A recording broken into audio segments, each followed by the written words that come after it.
Hello hello hello, आप सभी बच्चों को एमआर का बहुत बहुत नमस्कार। तो अभी हमने फर्स्ट लेक्चर में रोटेशन के मोमेंट ऑफ इनर्शिया के सारे केसेस पढ़े, थ्योरम पढ़े, बहुत सारे आपको सवाल करा दिया, नीट और जेईई मेन के भी सवाल करा दिया। उसके बाद हमने टॉर्क के कंसेप्ट पर सवाल सब सीखा, टॉर्क के कंसेप्ट पढ़े। टॉर्क में जो सवाल आते हैं ना बेटा, फिर रॉकेट साइंस नहीं आता। सिंपल टॉर्क लिखने वाला पहला सवाल है टॉर्क बराबर आर क्रॉस एफ, आर और एफ वेक्टर फॉर्म में दिया होगा। दूसरा क्या होता है, फोर्स और आर दिया होगा, उसका कंपोनेंट लेके दोनों का परपेंडिकुलर कंपोनेंट को मल्टीप्लाई कर दो। जो सीधा हो रहा है ना, तो जो टेढ़ा है उसका कंपोनेंट परपेंडिकुलर लेके मल्टीप्लाई। उसके बाद फिक्स एक्सिस के अबाउट बॉडी घूम रही होती है। देखो दो तरह का मोशन बताया मैंने, एक ट्रांसलेशन में बॉडी के हर पॉइंट की ट्रांसलेशनल वेलोसिटी सेम होती है, तो प्योर ट्रांसलेशन। रोटेशन में क्या होता है, बॉडी घूम रहा होता है, हालांकि घूमते घूमते चलेगा भी, लेकिन जब बॉडी घूम रहा होता है तो उसका कोई एक पॉइंट फिक्स होगा। जब एक पॉइंट फिक्स होगा, उसी पॉइंट के अबाउट टॉर्क बराबर है अल्फा करेंगे, और उस पॉइंट के बाद बॉडी के हर पॉइंट की ओमेगा सेम होगी। तो जैसे मान लो कोई सवाल आया जिसमें बॉडी का एक पॉइंट फिक्स है और वो उसके अबाउट घूम रहा है, तो तुम ट्रांसलेशनल मोशन का इक्वेशन लगाओगे कि रोटेशन का? सर रोटेशन का लगाएगा, लेकिन कई बार ट्रांसलेशनल चीजें भी पूछ सकता है, तो भी तुमको रोटेशन का ही इक्वेशन लगाना है। एग्जांपल समझो, ये बहुत इंपॉर्टेंट चीज है समझना। जैसे मान लो ये रॉड है, चलो मैंने यहां रॉड लिया, और इस रॉड का एक एंड मैंने फिक्स कर दिया, इसको छोड़ दिया, तो थोड़ी देर बाद रॉड यहां पहुंचेगा। हाँ बताओ, ये पॉइंट जितना एंगल चलेगा, ये भी उतना ही एंगल चलेगा, ये भी उतना ही एंगल चलेगा। सेम टाइम में चला तो ए का एंगुलर स्पीड, बी का एंगुलर स्पीड, सी का एंगुलर स्पीड बराबर होगा। लेकिन क्या वेलोसिटी तीनों का बराबर होगा? नहीं। क्या तीनों का लीनियर एक्सीलरेशन बराबर होगा? नहीं। क्या तीनों का एंगुलर एक्सीलरेशन बराबर होगा? अबे सेम टाइम में सेम एंगल चला है और सबको रेस्ट छोड़ा था, तो एंगुलर एक्सीलरेशन सबका सेम होगा। अब अगर तुमको एनालिसिस करनी हो तो सबसे पहले बॉडी पहचानो प्योर रोटेशन की प्योर ट्रांसलेशन। अगर प्योर ट्रांसलेशन है बराबर है में, प्योर रोटेशन है तो हमेशा एंगुलर पैरामीटर का रिलेशन लिखो, उसका इक्वेशन बनाओ। सर लेकिन अगर लीनियर एक्सीलरेशन पूछ दे तो फिर हम बाद में एनालिसिस करेंगे, क्योंकि लीनियर एक्सीलरेशन भी तो है, सेंटर ऑफ मास यहां से यहां चल के आया तो वो भी तो चला है, लेकिन हर पॉइंट का लीनियर वेलोसिटी एक्सीलरेशन अलग अलग है, तो उसकी एनालिसिस करनी टफ होगी। तो पूछेगा ना, तो मतलब टफ होगी, मतलब इक्वेशन लिखना टफ होगा, उसका आसान तरीका मैं बताऊं, ठीक है?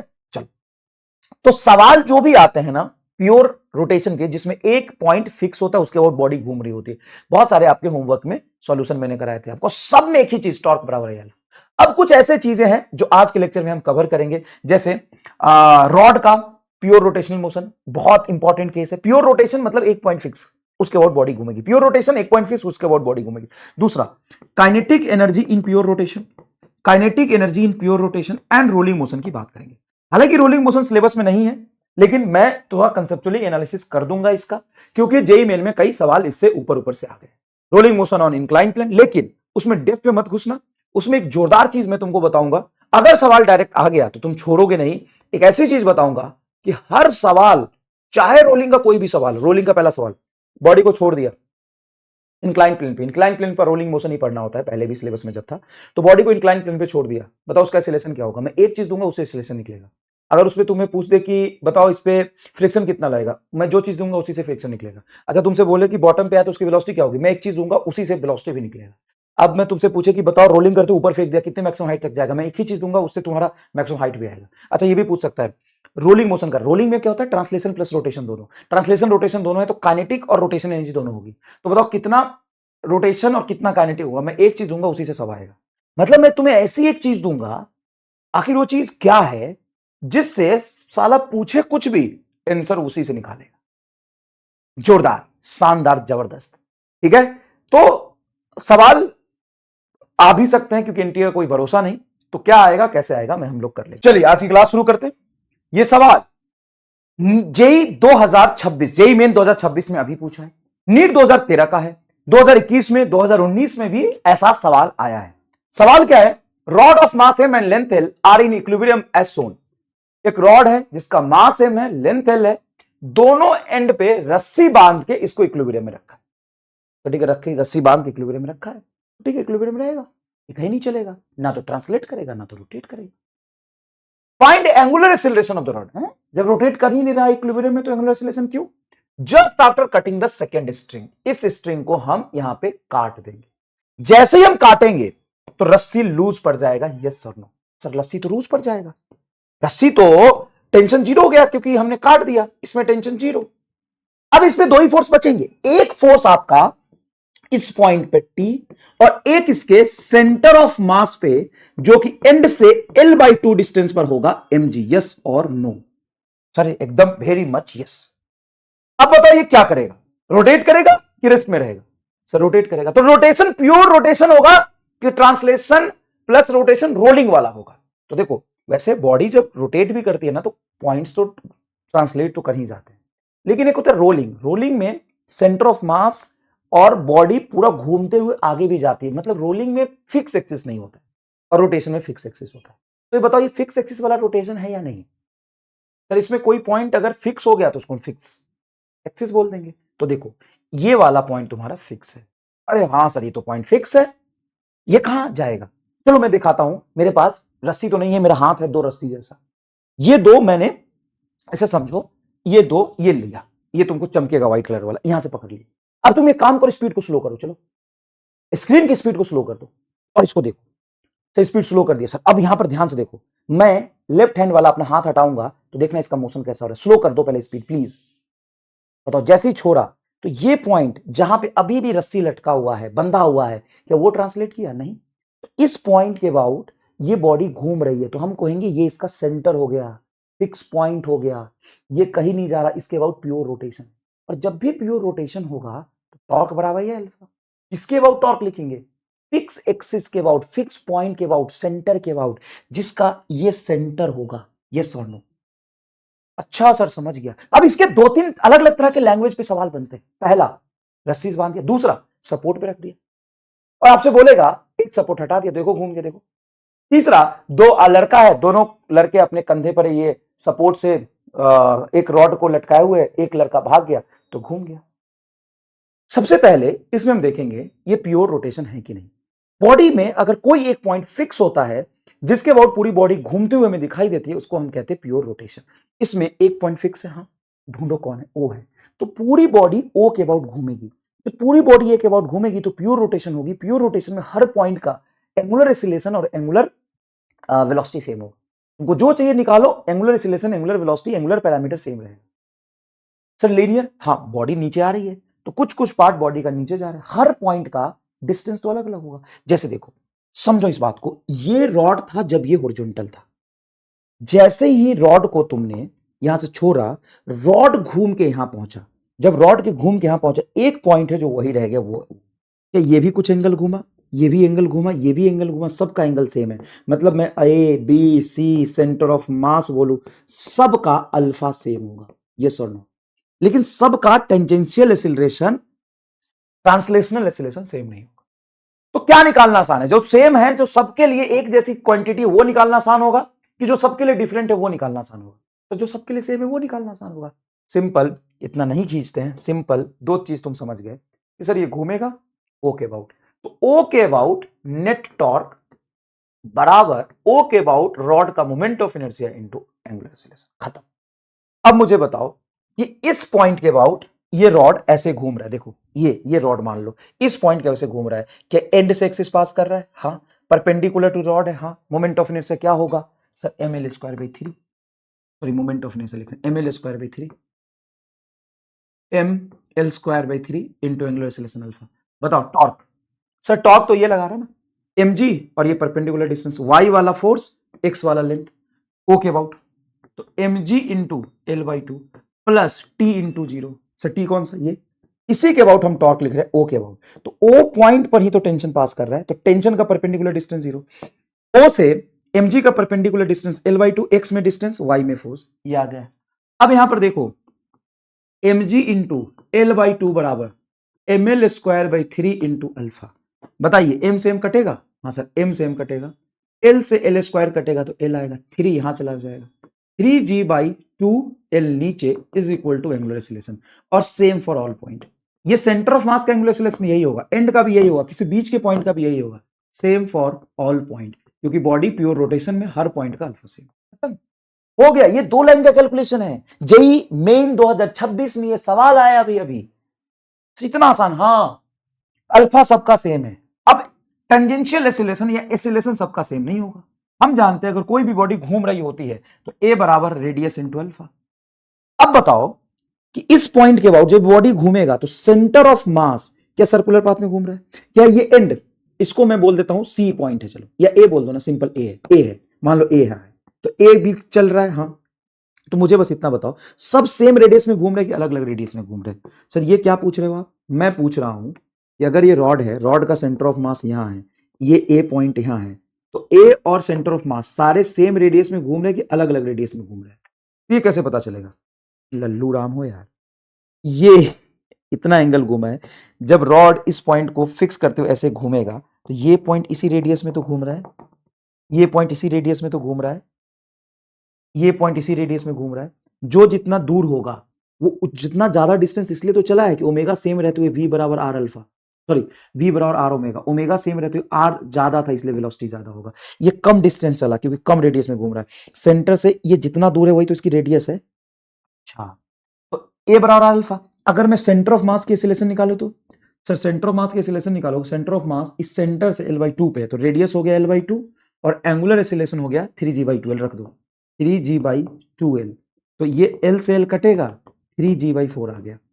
एंड का निकालोगे तो रॉड का ए एंड का निकालोगे तो ये ए एंड का निकालोगे तो सर यहां से इसकी रेडियस तो फिर एल हो जाएगी। हाँ देखो ना, ये एंड है और ये सेंटर है, एल हो गई, L into alpha, L into 3g/2l, L से एल कट गया 3g/2 आया। बताओ तो एक्सीलरेशन किसका ज्यादा होना चाहिए था? देखो एंड का, देखो 3g/2 है और सेंटर ऑफ मास 3g/4। अब तुम किसी भी पॉइंट का निकालो, जैसे इसका निकालो l/4 पे, इसका निकालो 3l/4 पे, जो तुम कंसेप्ट सीख गए तो किसी का भी निकाल लोगे। तो हमने एक्सीलरेशन निकाला है, लेकिन एक्सीलरेशन निकालने से पहले हमने एंगुलर एक्सीलरेशन निकाला। क्यों? क्योंकि एंगुलर सब सारे पॉइंट का सेम था। कितना आसान सवाल हो गया सोचो। सर जिस इंस्टेंट पे मैंने इसको छोड़ा था उसी इंस्टेंट पे टेंशन पूछे तो टेंशन देखिए कैसे निकालेंगे। फॉर ट्रांसलेशनल मोशन, अगर ट्रांसलेशनल मोशन की बात करोगे तो बॉडी पर कहीं भी तुम फोर्स लगाओ, नेट एक्सटर्नल फोर्स बॉडी के किस पॉइंट का एक्सीलरेशन देता है? सेंटर ऑफ मास पे पढ़ाते समय पढ़ाया था। सुनना, अगर ये क्लॉकवाइज घूमा है तो सेंटर ऑफ मास नीचे ही तो एक्सीलरेट हुआ है, तो नीचे वाला फोर्स ज्यादा, टी कम, तो आप लिखोगे mg माइनस टी बराबर m इंटू ए सी एम। तो टी को इधर ले जाओ, एम सी एम को इधर लाओ, तो टी बराबर mg minus M A C M. A C M की वैल्यू कितनी है? सेंटर ऑफ मास की एक्सीलरेशन 3g/4, देखो ना, ए सी एम 3g/4 रख दो यहाँ पे 3g/4, टी बराबर mg माइनस 3mg/4, तो टी बराबर आ जाएगा 4 एलसीएम लो, 4 mg में से 3 mg जाएगा, mg/4, ये तुम्हारा टेंशन की वैल्यू आ गई, खत्म। और ये बहुत ज्यादा रिपीटेटिवली सवाल आते हैं। तूने क्या निकाला? सर मैंने एंगुलर एक्सीलरेशन निकाला, मैंने टेंजेंशियल एक्सीलरेशन निकाला, मैंने टेंशन निकाला, और ये सारी चीज इसी पॉइंट पे जिस समय मैंने इसको कट किया। और आएगा इससे सवाल तो यही सवाल आएगा, और इससे ज्यादा कुछ सवाल नहीं आने वाला। मजा आया? इस पे दूसरा सवाल तुमसे ऐसे पूछ सकता है कि मान लो एक रॉड है, रॉड का वेट जो दिया हुआ है वो है W, और यहां पे मैंने एक सपोर्ट रखा है, यहां पे सपोर्ट रखा है, ठीक है। अचानक से ये वाला सपोर्ट मैंने हटा दिया, तो बताओ ये हिंज फिक्स पॉइंट है, ये कितने एंगुलर एक्सीलरेशन से घूमेगा? अल्फा बराबर सेम यही आएगा 3g/2l। अलग कैसे आ जाएगा? अलग सिचुएशन होगा तभी आएगा ना 3g/2l। सेंटर ऑफ मास का एक्सीलरेशन कितना होगा? तो 3g/4, देखो 3g/4 सेम चीज आएगा 3g/4। हाँ, यहाँ पे टेंशन के बजाय नॉर्मल आएगा, यहाँ पे mg नॉर्मल, और नॉर्मल की वैल्यू आएगी mg/4, और वेट तुमने बोला है W, तो mg को वेट कहते हैं, W/4 इज आंसर। ये आ गया। एक और तरीके से सवाल पूछ सकता है, ये रॉड है, यहां से मैंने ऐसे हिंज किया है और अचानक से इसको यहां से छोड़ दिया, उसी समय जैसे रिलीज किया इसको, उसी समय इसका एंगुलर एक्सीलरेशन क्या होगा? तो इसको टॉर्क देने का काम कौन कर रहा है? हिंज पॉइंट पे लगने वाला टेंशन, नॉर्मल या mg? mg दे रहा है। अब ये डिफरेंट डिफरेंट लैंग्वेज पे ऐसे सवाल बनते हैं, लेकिन ये बड़े आसान। अब पूरा मॉडिफिकेशन करते हैं। क्या? Rod of mass m and length l are in equilibrium as shown, one point mass also attached at the end, then find angular acceleration of the rod just after it released from the horizontal position। जैसे ही मैंने इसको horizontal position से फेंका, छोड़ा, ये तुम्हारा origin है, उसी समय इसका एंगुलर एक्सीलरेशन बताओ क्या होगा। अब टेंशन नहीं लेना, बस ये देखो कि ये तुम्हारा फिक्स पॉइंट है, हिंज पॉइंट है, ये तुम्हारा हिंज्ड पॉइंट, इसके अबाउट ही घूमेगा, तो इस पर दो फोर्स लगेगा, एक mg और एक यहाँ mg। सर यहाँ mg कहां से आया? अब बताता हूं।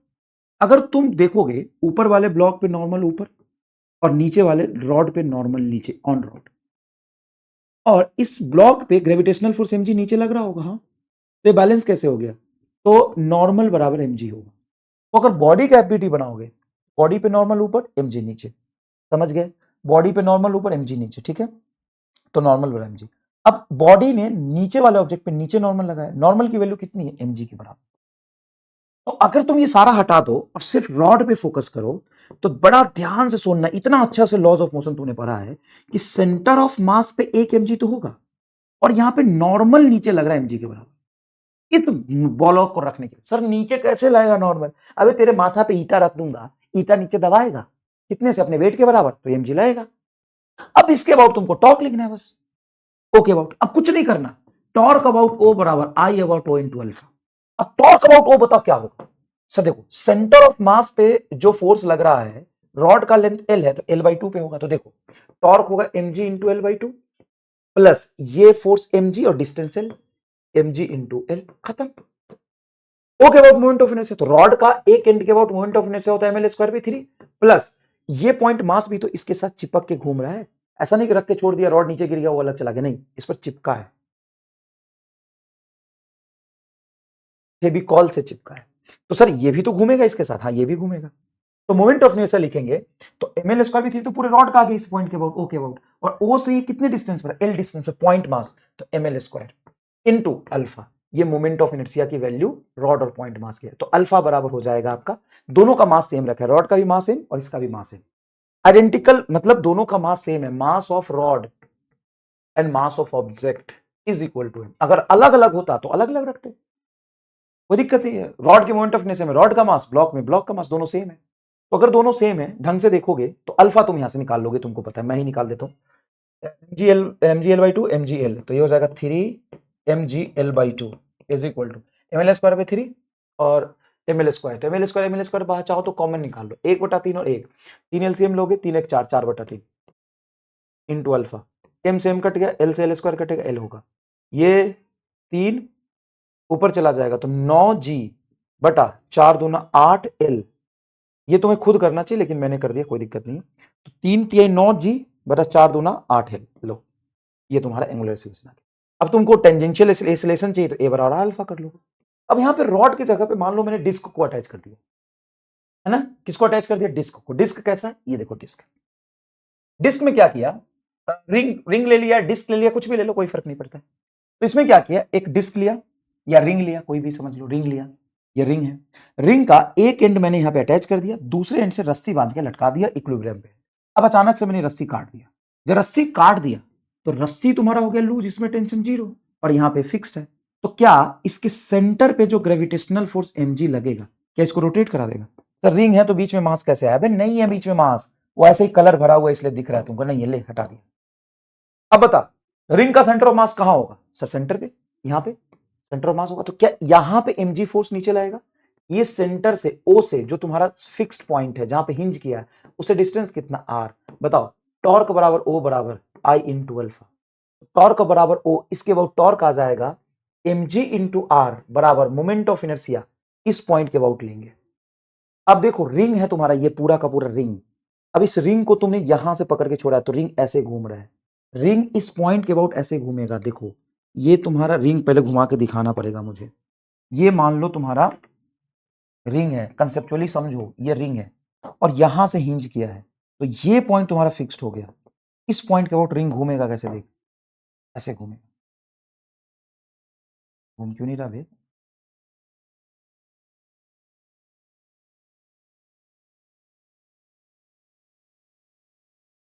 रिंग को कैसे घूमो? ऐसे घूमेगा, ये पॉइंट फिक्स रहेगा, इसके अबाउट रिंग, अरे यार घूम ही नहीं रहा ये, अच्छा तो मैं हाथ से रिंग बना लूं, फिर घुमा दो उसको, चल भाई मैं बनाता हूं, ये रिंग है, देख समझना जरूरी है ना, ये पॉइंट फिक्स है, इस रिंग को पकड़ के मैं ऐसे, देख ऐसे, ऐसे नहीं घूम रहा है, ऐसे नहीं घूम रहा है, ये कैसे घूम रहा है? ये इस पॉइंट के अबाउट रिंग नीचे आएगा, ऐसे आएगा, ऐसे, रिंग रिंग रिंगा, रिंग रिंग रिंगा, जब तक तुमको समझाऊंगा नहीं तब तक छोड़ूंगा नहीं, रिंग कहां से लाऊं रे? रिंग कहां से लाऊं रे? चलो मान लो ये तुम्हारा रिंग है, चलो समझाना तो पड़ेगा ना गुरु, समझाना तो पड़ेगा ना गुरु। चलिए रिंग आ गया। अब देख यहां से फिक्स किया तो ऐसे फिक्स है, ये फिक्स है, ऐसे घूम रहा है, देख इस पॉइंट के अबाउट ऐसे देखना जरा, ऐसे घूम रहा है, ऐसे घूम रहा है। देखो ये तुम्हारा पॉइंट हो गया फिक्स, ऐसे ऐसे घूम रहा है। जैसे रॉड था तो रॉड भी तो इस पॉइंट से एक्सिस हिंज किया था, ऐसे घूम रहा था कि नहीं, ऐसे गया था कि नहीं गया था, ये पॉइंट फिक्स रखते हुए दोनों तरफ घूमा था।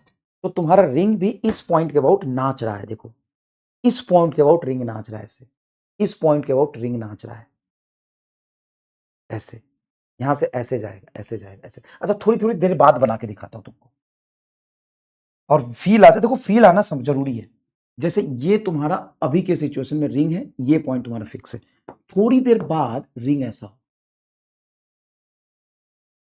ऐसे आ जाएगा, थोड़ी देर बाद रिंग ऐसे आ जाएगा, थोड़ी देर बाद रिंग घूमता हुआ ऐसे आ जाएगा, थोड़ी देर बाद रिंग ऐसे आ जाएगा, ऐसे घूम रहा है। तो मैं कह दूं कि सर ये इसका एक्सिस है, हाँ इसके अबाउट रिंग का सेंटर ऑफ मास, इस पॉइंट के अबाउट सेंटर ऑफ मास के अबाउट रिंग का मोमेंट ऑफ इनर्शिया होता है mr स्क्वायर परपेंडिकुलर प्लेन, इस प्लेन के अबाउट रिंग ऐसे घूम रहा है। अगर मैं एक्सिस यहां रख रहा तो इसके अबाउट रिंग घूम रहा है, तो इसमें तुम पैरेलल एक्सिस थ्योरम लगाओगे, आईओ बराबर क्या होगा, I C M plus M D square, I C M तुम्हारा एम आर स्क्वायर है, तो ये हो जाएगा 2 mr स्क्वायर। ये रिंग इस पॉइंट के अबाउट ऐसे, ये मान लो मेरा हाथ रिंग है, देखो हाथ मेरा ऐसे रिंग मान, इस पॉइंट के अबाउट ऐसे घूम रहा है। वाओ यार ऐसे भी समझा सकता था, समझ आ गया तो बताओ विजुअलाइजेशन हुआ कि नहीं। चलो अब कर लो। तो moment of inertia 2 mr square अभी देखा हमने, 2 mr square into alpha, M से एम कटेगा, आर से आर स्क्वायर कटेगा, आर सॉरी आर, तो अल्फा बराबर आ गया तुम्हारा जी बटा 2r, ये एंगुलर एक्सीलरेशन आ गया, जी by 2r, ji by 2r ये एंगुलर एक्सीलरेशन। अब इसी के जगह पे डिस्क होता तो, डिस्क होता तो कुछ नहीं, मोमेंट ऑफ इनर्शिया डिस्क का इसके अबाउट निकालते और टॉर्क लिखते हैं ये mg इंटू आर बाई 2। देखो यहाँ पे दो फोर्स लग रहा है, नॉर्मल और ये mg, तो हम इन दोनों का टॉर्क लेंगे, तो mg का टॉर्क क्या होगा, mg इंटू आर, नॉर्मल का टॉर्क 0 क्योंकि नॉर्मल सेंटर ऑफ मास पे लग रहा है। समझ में आया, फील आया। अब देखो relation between omega and omega 2, दो कनेक्टेड बॉडी है। जैसे तुम साइकिल चलाए हो, साइकिल में जिस पर पैडलिंग करते हो वहां पे जो व्हील होता है थोड़ा बड़ा होता है, और उससे चेन कनेक्ट करके पीछे जाता है, चक्के के बीच में पीछे वाले जो व्हील है उसके पास में जो एक छोटा सा चक्री लगा है जिससे चेन कनेक्टेड होता है, वो छोटा होता है। ऐसा क्यों, कभी सोचा है ऐसा क्यों? देख अभी अगर तूने नहीं देखा तो अपनी साइकिल को जाके निहार के आ। बेटा फिजिक्स सीखना है तो एफर्ट्स लगाना पड़ेगा। मैं चाहता तो बस बोल के निकल जाता, लेकिन मैं रिंग को एफर्ट्स करके मेहनत करके एफर्ट्स करके उस रिंग को बनाया, कहीं से जुगाड़ करके मैंने रखा नहीं था, तो मेहनत करना पड़ेगा। जाओ एक काम करो, जाओ साइकिल देखो, साइकिल में एक बड़ा साइकिल में दो पहिया होता है, पहिए के बीच में ऐसा एक सीट लगा होता है, सीट में यहां पे ऐसे कनेक्टेड होता है दो व्हील, दो रिंग, ऐसे देखो दो रिंग कनेक्टेड होता है, एक रिंग बड़ा एक रिंग छोटा होता है। जब आप इस पे पैडलिंग करते हो तो चेन इससे कनेक्टेड होता है, ये चेन खींचता है घूमता है, उससे ये घूमता है, और इससे स्पोक से कनेक्टेड ये बड़ा व्हील घूमता है। अब देखो इसका साइज बड़ा होता है रिंग का, इसका पीछे से छोटा होता है, जहां पे चेन कनेक्टेड होता है ये बड़ा होता है ये छोटा होता है। क्यों होता है ये सोचो, क्यों होता है ये सोचो। सर हम कैसे सोचे, सोचना पड़ेगा क्यों होता है। सर कैसे सोचे, हमको तो आ ही नहीं रहा है, सोचो थोड़ा थोड़ा दिमाग लगाओ। नहीं पता तो सुनो, जिससे हम चेन कनेक्ट करते हैं छोटे वाले बड़े वाले से, इस पॉइंट पर और इस पॉइंट पे, दोनों पॉइंट पे इसकी टेंजेंशियल वेलोसिटी हमेशा बराबर होगी, या टेंजेंशियल लीनियर एक्सेलरेशन बराबर होगा।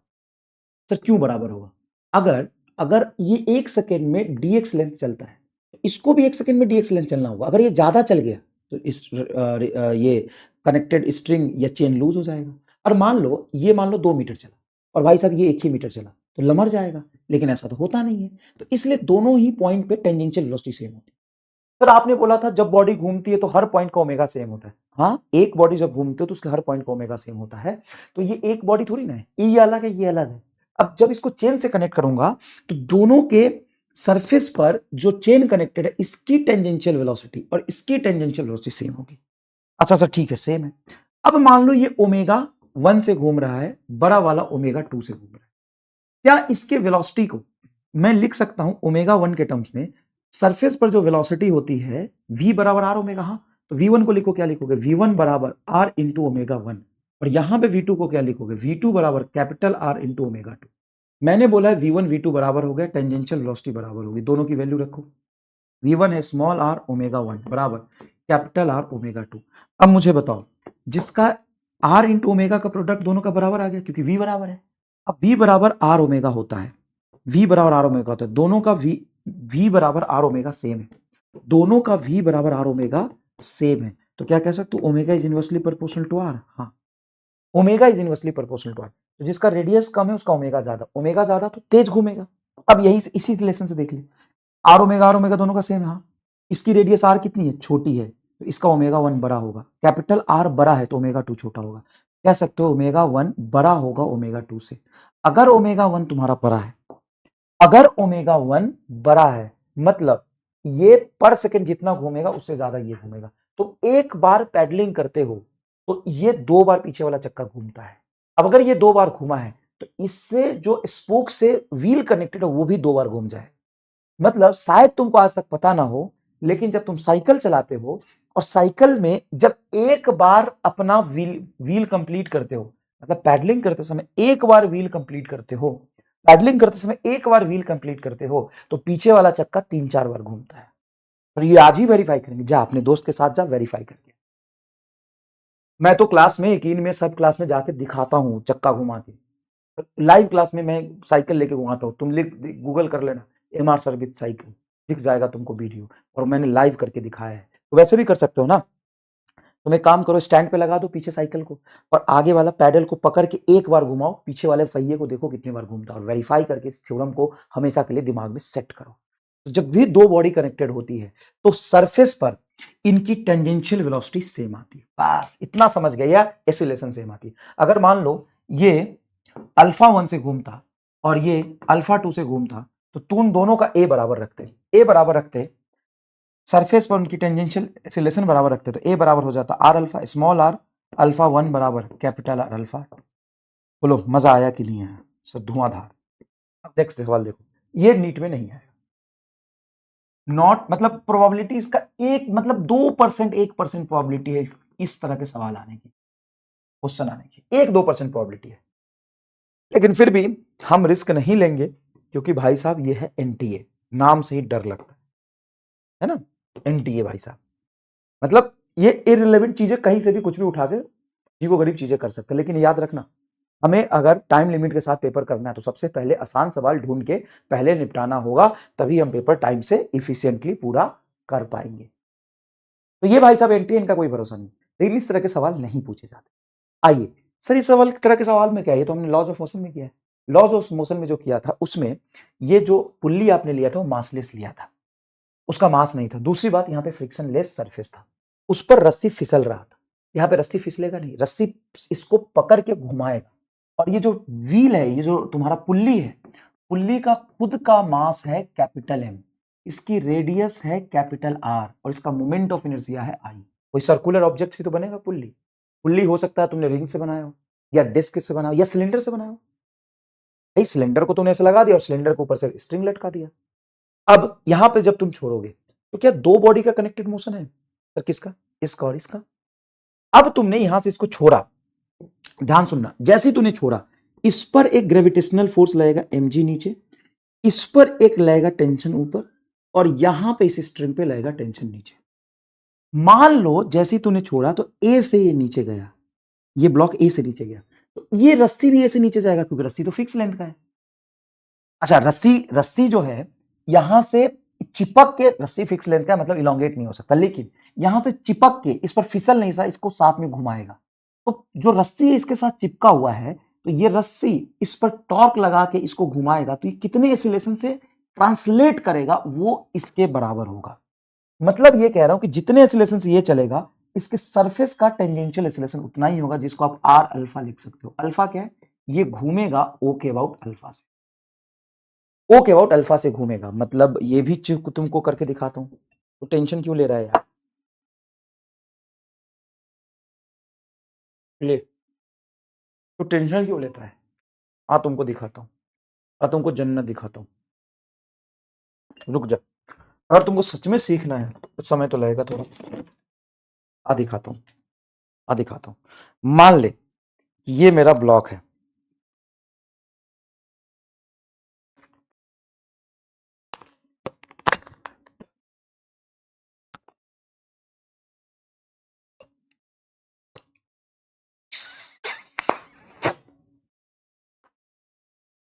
अरे यार, हाँ हो गया। इसको अंदर घुसाना होगा ना। इसको मैं सिस्टम बना दिया। ये तुम्हारा ये बॉल, ये रहा, ऐसे देख, ये तुम्हारा ये बॉल, ये लटका है मास एम का, ये तुम्हारा ये circular object. Circular object cylindrical भी हो सकता है, सॉलिड सिलेंडर, हॉलो सिलेंडर, कैसा भी हो सकता है, ठीक है। अब यहां से मैंने इसको बांध दिया, हालांकि बहुत हल्का है, देखते हैं ये घुमा पाता है कि नहीं, घुमा पाता है कि नहीं, देखते हैं। अब एक चीज समझो, एक चीज समझो, एक चीज समझो। सबसे पहली बात एक चीज समझो, रुक जा भाई, एक चीज समझो। सबसे पहली बात कि यहां पे जो मैंने फ्रिक्शन लिया है, यहां पे जो मैंने फ्रिक्शन लिया है वो सफिशियंट लिया है, मतलब रस्सी इस पे स्लाइड करके नहीं आएगा। क्या करके आएगा? इसके साथ,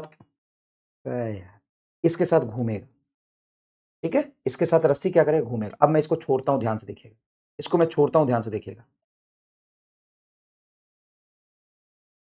इतना हल्का है कि घुमा ही नहीं पाया। इतना हल्का है कि घुमा ही नहीं पाया। मुझे भारी चीज कनेक्ट करना पड़ेगा। ले भाई, अपनी घड़ी को कुर्बान करता हूं मैं, अपने वॉच को कुर्बान करता हूं। अब टाइम देख के रोना मत। चलो पहले लॉज ऑफ मोशन वाला सिखा देता हूं। लॉज ऑफ मोशन में ऐसा सिस्टम था, देखना, लॉज ऑफ मोशन में ऐसा सिस्टम था, ये था फिक्स, ठीक है, ये था फिक्स, ये पुल्ली एकदम फिक्स था, इस पर सरफेस स्मूथ था, ये ऐसे ऐसे कर रहा था। बताओ, जब मैं इसको इसके ऊपर स्लाइड करा रहा हूं तो क्या ये तुमको ग्लास घूमता हुआ दिख रहा है? नहीं। क्यों नहीं घूमता हुआ दिख रहा है? क्योंकि मासलेस है, और उसके बाद ये स्मूथ है, तो इस पे रस्सी क्या कर रहा है? स्लाइड। देख,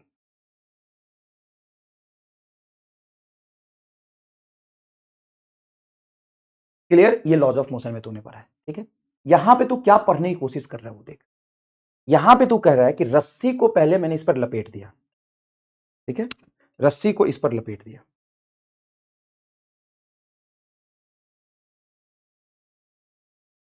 ठीक है, ये रस्सी को लपेट दिया, ठीक है भाई, इस रस्सी को लपेट दिया, ठीक है। यहां से अब मैं इसको छोड़ने वाला हूं, स्क्रीन को तू स्लो कर ले, और एक ही बार मौका मिलेगा इसको देखना। जब ये नीचे जाएगा, रस्सी इस पर स्लाइड नहीं करेगा, रस्सी से किसके साथ चिपक के ग्लास को घुमा देगा।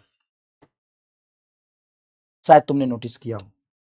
तो मेहनत सफल हुआ, मुझे पता चला ये बहुत अच्छे से घुमा। स्पीड कम करके, जितना पॉसिबल कम स्पीड होता है वो करके एक बार इसको विजुअलाइज करो बेटा, तभी फिजिक्स पढ़ने में मजा आएगा। एक बार इसको प्लीज विजुअलाइज करो, प्लीज विजुअलाइज करो कि यहाँ पे मोशन हो कैसा रहा है। एक बार तुम समझ जाओगे ना मोशन कैसा हो रहा है, तो इक्वेशन बना के कर लोगे। चलो मैं छोड़ रहा हूं, दोबारा मेहनत कर रहा हूं, देखना ये इस पे स्लाइड नहीं करेगा, इसके साथ घूमेगा, घुमा। और पहले तुम लॉज ऑफ मोशन में क्या पढ़े थे? लॉज ऑफ मोशन में ये पढ़े थे, लॉज ऑफ मोशन में ये पढ़े थे, इस पर ऐसे स्लाइड करता है, ऐसे ऐसे छोड़ दिया, देखो ऐसे जाएगा। ये तुमने लॉज ऑफ मोशन में कंसेप्ट पढ़ा हुआ है। भाई साहब, इतनी महंगी घड़ी को मैंने दाव पे लगा दिया। चलिए चलिए, आइए अब समझते हैं कंसेप्ट को। अब यहां पे बताइए, दो चीजों का मोशन हो रहा है कि नहीं? हाँ, अच्छा, क्या इसका रोटेशन है? नहीं, इसका तो सर ट्रांसलेशन है। रोटेशन किसका? इसका, इसका रोटेशन है। अब देखो कैसे करेंगे सवाल। सबसे पहले इसके ट्रांसलेशनल मोशन का इक्वेशन लिखो, translational motion of block, block के ट्रांसलेशनल मोशन का इक्वेशन लिखो। कौन है ब्लॉक? ये बताओ, नीचे mg, हाँ सर नीचे mg, ऊपर टी बराबर, अगर ये दोनों बराबर तो ऑब्जेक्ट नहीं चलता, लेकिन मैंने माना है कि नीचे चल रहा है, तो बराबर m इंटू e। ये ब्लॉक के लिए लगा, ले रहे मास स्मॉल m।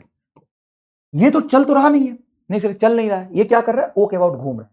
इसके रोटेशन का इक्वेशन लिखो, rotation of pulley, pulley with respect to O, O के रिस्पेक्ट में। तो लिखो टॉर्क अबाउट ओ बराबर आई इंटू अल्फा। बताओ इसके अबाउट टॉर्क कौन लगाएगा? सर ये टेंशन, भाई ये टेंशन तो इसके सेंटर से पास कर रहा है। अच्छा, पुल्ली पर भी एमजी लगेगा, लेकिन वो भी इसके सेंटर से पास कर रहा है, इस पर टेंशन ही टॉर्क लगाएगा। ये टी और ये परपेंडिकुलर डिस्टेंस आर, टी नीचे, टी इंटू आर बराबर आई इंटू अल्फा। तो तुम्हारा ये आ जाएगा टी आर बराबर आई अल्फा, ठीक है। इस पर और कोई टॉर्क लग रहा है? नहीं, सिंपल सा इक्वेशन आ गया तुम्हारा दूसरा। अब तुम दो इक्वेशन देखो, टी आर बराबर आई अल्फा और एम जी माइनस टी बराबर एम ए। इसमें टोटल अननोन कितने हैं? 3। एक एक्सीलरेशन, एक टेंशन, एक अल्फा। टेंशन अननोन है, एक्सीलरेशन अननोन है और अल्फा भी अननोन है। हाँ, 3 अननोन है सर। अब कैसे इक्वेशन सॉल्व होगा? एक बात बताओ, कनेक्टेड बॉडी डायनेमिक्स एक चीज अभी अभी समझाई थी कि ये जितने एक्सीलरेशन से नीचे जाएगा इसका सरफेस उतने एक्सीलरेशन से चलेगा। अगर ये अल्फा से घूम रहा है तो इसके सरफेस का टेंजेंशियल एक्सीलरेशन कितना होना चाहिए? R alpha. ये तीसरा इक्वेशन का अल्फा को हम लिख सकते हैं AT बाई आर। देखो अल्फा क्या आ जाएगा यहां से, ए जो इसका एक्सीलरेशन है बाई आर। यहां पर तो अल्फा को रखोगे ए बाई आर तो आर यहां चला जाएगा, टी आर स्क्वायर, या फिर आर को भी नीचे ले आओ तो टी बराबर आर को नीचे ले आओ तो आई बाई आर, अल्फा हो गया ए बाई आर तो आर स्क्वायर आ जाएगा। ये तुम्हारा दूसरा इक्वेशन, इसको उठा के यहां रखो। ये देखो टी बराबर बोलो क्या है sir, I by R square into A. ये दूसरा इक्वेशन है। अब इन दोनों को जोड़ दो, जैसे तुम जोड़ोगे तो टी से टी कैंसिल, बचेगा mg, mg बराबर A common m plus I by R square, A बराबर आ जाएगा mg बटा m plus I by R square. ये तुम्हारा एक्सीलरेशन है। और तुमको पता है अगर एक्सीलरेशन आ जाए तो उसके बाद टेंशन भी निकालना हो, फिर कुछ भी निकालना हो, अल्फा निकालना हो, सब आ जाए। ठीक है ना? तो इसमें सबसे पहले इक्वेशन मुझे पता है तुम ये बहुत अच्छे से आया, क्योंकि देखो चलाने वाला mg, रोकने वाला t, तो mg माइनस टी बराबर n पहला। दूसरा ओ के बाद जब घूमेगा तो ये टेंशन टॉर्क नहीं लगाएगा, इस पर जो mg लगाएगा वो भी टॉर्क नहीं लगाएगा। ये जो टेंशन लग रहा है यहां पर, ये टेंशन t और रेडियस r, ये टॉर्क लगाएगा। तो आप लिखेंगे टॉर्क t इंटू आर बराबर आई अल्फा। तो t बराबर हो जाएगा आई बटा आर, आई देखो आर नीचे आ गया, आई बाई आर। अल्फा को हम लिख सकते हैं ए बाई आर। अल्फा भी समझा, तो अल्फा क्या है, ये पॉइंट इसके घूमने से ट्रांसलेशनल एक्सीलरेशन आएगा, जैसे रॉड में निकाला था। तो देखो ये जब घूमेगा तो हर पॉइंट का अल्फा सेम है। हाँ, अल्फा मान लो, अल्फा मान लिया।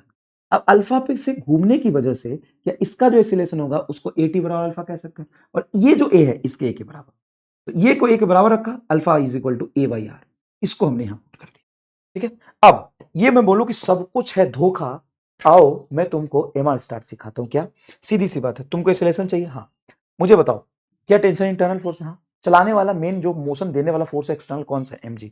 तो नेट चलाने वाला फोर्स mg बटा ये ट्रांसलेट कर रहा है तो इसका ट्रांसलेशनल मास m, प्लस ये रोटेट कर रहा है तो इसका मोमेंट ऑफ इनर्शिया ओ के अबाउट बटा आर स्क्वायर से डिवाइड करो ताकि मास का डायमेंशन आ जाए, क्योंकि हमें मास पे ऐड करने वाले हो आई बाई आर स्क्वायर।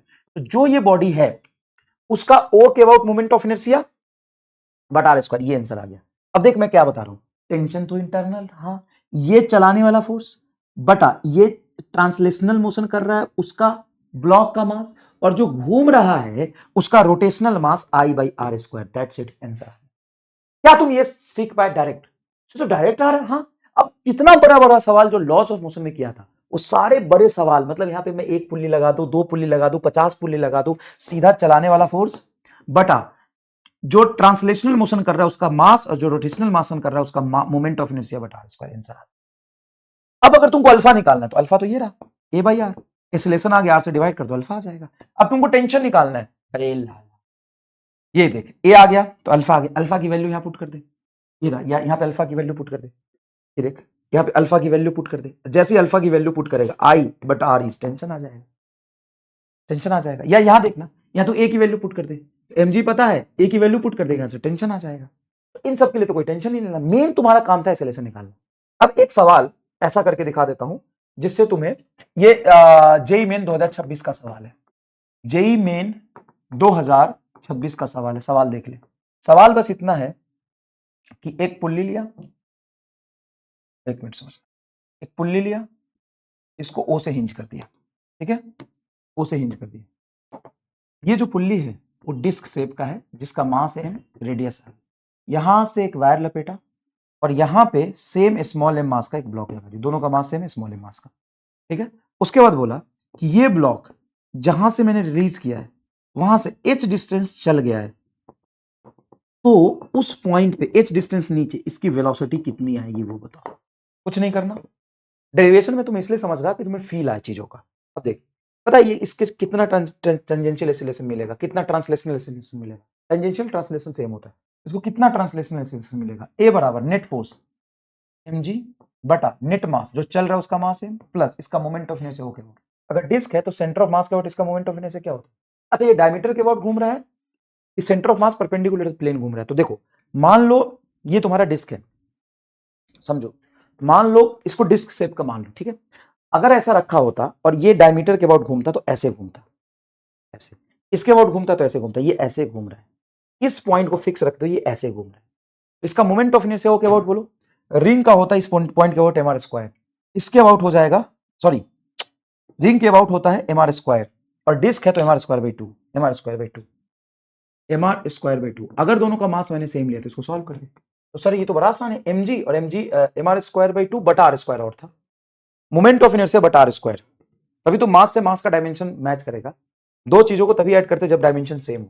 तो देखो आर स्क्वायर से आर स्क्वायर कट गया, M plus M by two हो जाएगा 3m/2, एम से एम कट गया, 2 ऊपर चल गया, ए इज इक्वल टू 2g/3, ये ले आंसर 2g/3 हो गया। अब मान ले कोई कांस्टेंट एक्सेलरेशन 2g/3 चल रहा है, तो h हाइट के बाद वेलोसिटी क्या होगा, वेलोसिटी बराबर होता है root under 2a into H, 2a की वैल्यू बोलो 2g/3 इंटू एच, आंसर आ गया। अब इस पर ये वाला सवाल तुमसे बोलेगा, देखना 1 सेकंड मतलब 10 सेकंड के अंदर इसका आंसर निकालता हूं। देख ये तुम्हारा पुल्ली है, पुल्ली तुम्हारा मासिव है।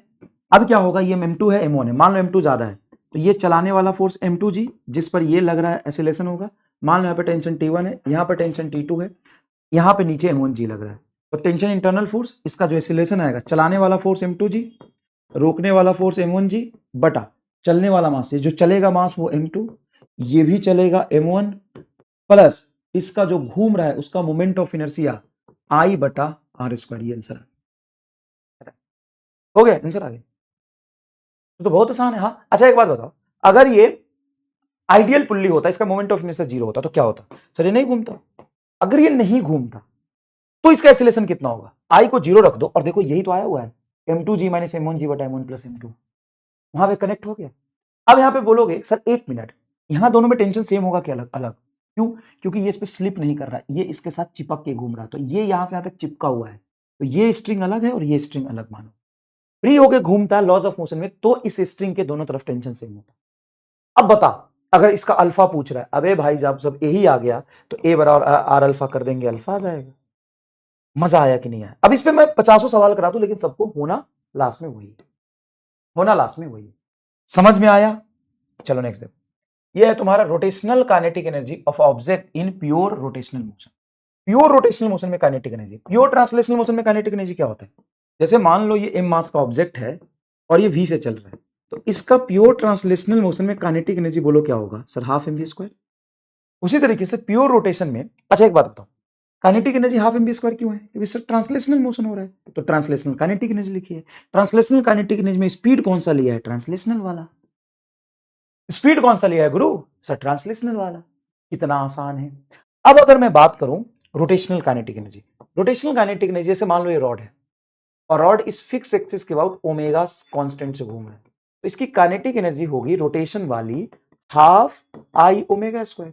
ट्रांसलेशनल काइनेटिक एनर्जी में translational mass, translational velocity, rotational kinetic energy में रोटेशनल मास और रोटेशनल वेलोसिटी। और प्योर रोटेशन मोशन में, बात प्योर की कर रहा हूं, प्योर में एक पॉइंट फिक्स होगा, fixed axis of rotation, fix axis of rotation point में एक मतलब बॉडी में एक पॉइंट तुम्हारा क्या होगा, फिक्स।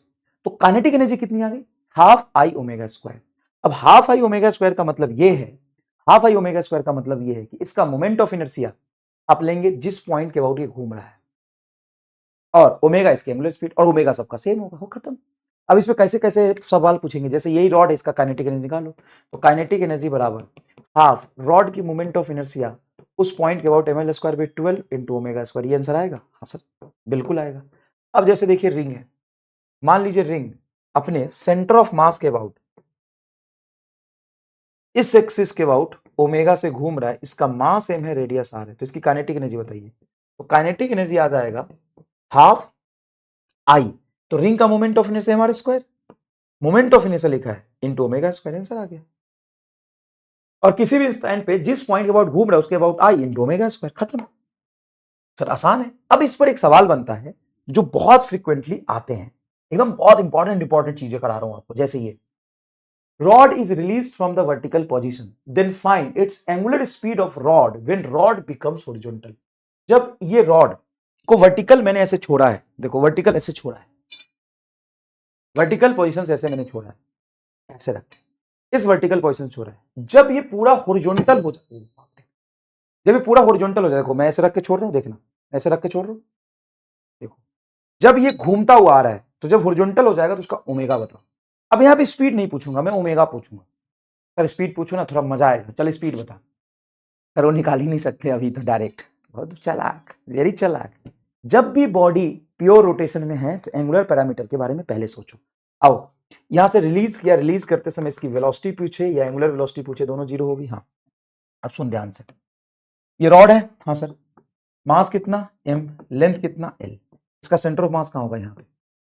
अब जब इस रॉड को मैंने छोड़ा तो रॉड देखा तुमने, यहां पहुंचा था, यहां पहुंचा था, ऐसे घूम के आ रहा था, इस पॉइंट के अबाउट घूम रहा है। क्या रॉड के सारे पॉइंट चल रहे हैं लेकिन एक पॉइंट फिक्स है, कौन सा, ये वाला। तो क्या यही तुम्हारा फिक्स्ड एक्सिस ऑफ रोटेशन होगा। फिक्स लिखा है, एक्सिस ऑफ रोटेशन जोड़ देता हूं, फिक्स एक्सिस ऑफ रोटेशन होगा। हाँ सर ये मेरा फिक्स एक्सिस ऑफ रोटेशन। अब इसके अबाउट जब रॉड ट्रांसलेट करते हुए नीचे गिर रहा है, इसके अबाउट रॉड जब ट्रांसलेट करते हुए नीचे गिर रहा है, ऐसे ऐसे जब ट्रांसलेट करते हुए नीचे गिर रहा है, जब हॉरिजॉन्टल हो गया है, उसी समय पे इसका एंगुलर स्पीड बताइए क्या होगा। जब ये हॉरिजॉन्टल हो गया है उसी समय इसका एंगुलर स्पीड बताइए क्या होगा।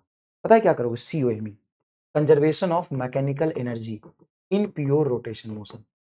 Pure rotation motion, sir conservation of mechanical energy लगेगा यहाँ। हाँ क्या यहाँ पे नॉन कंजर्वेटिव फोर्स नहीं है नॉर्मल, जहां पे हिंज किया वहां पे तो पकड़ के रखा होगा।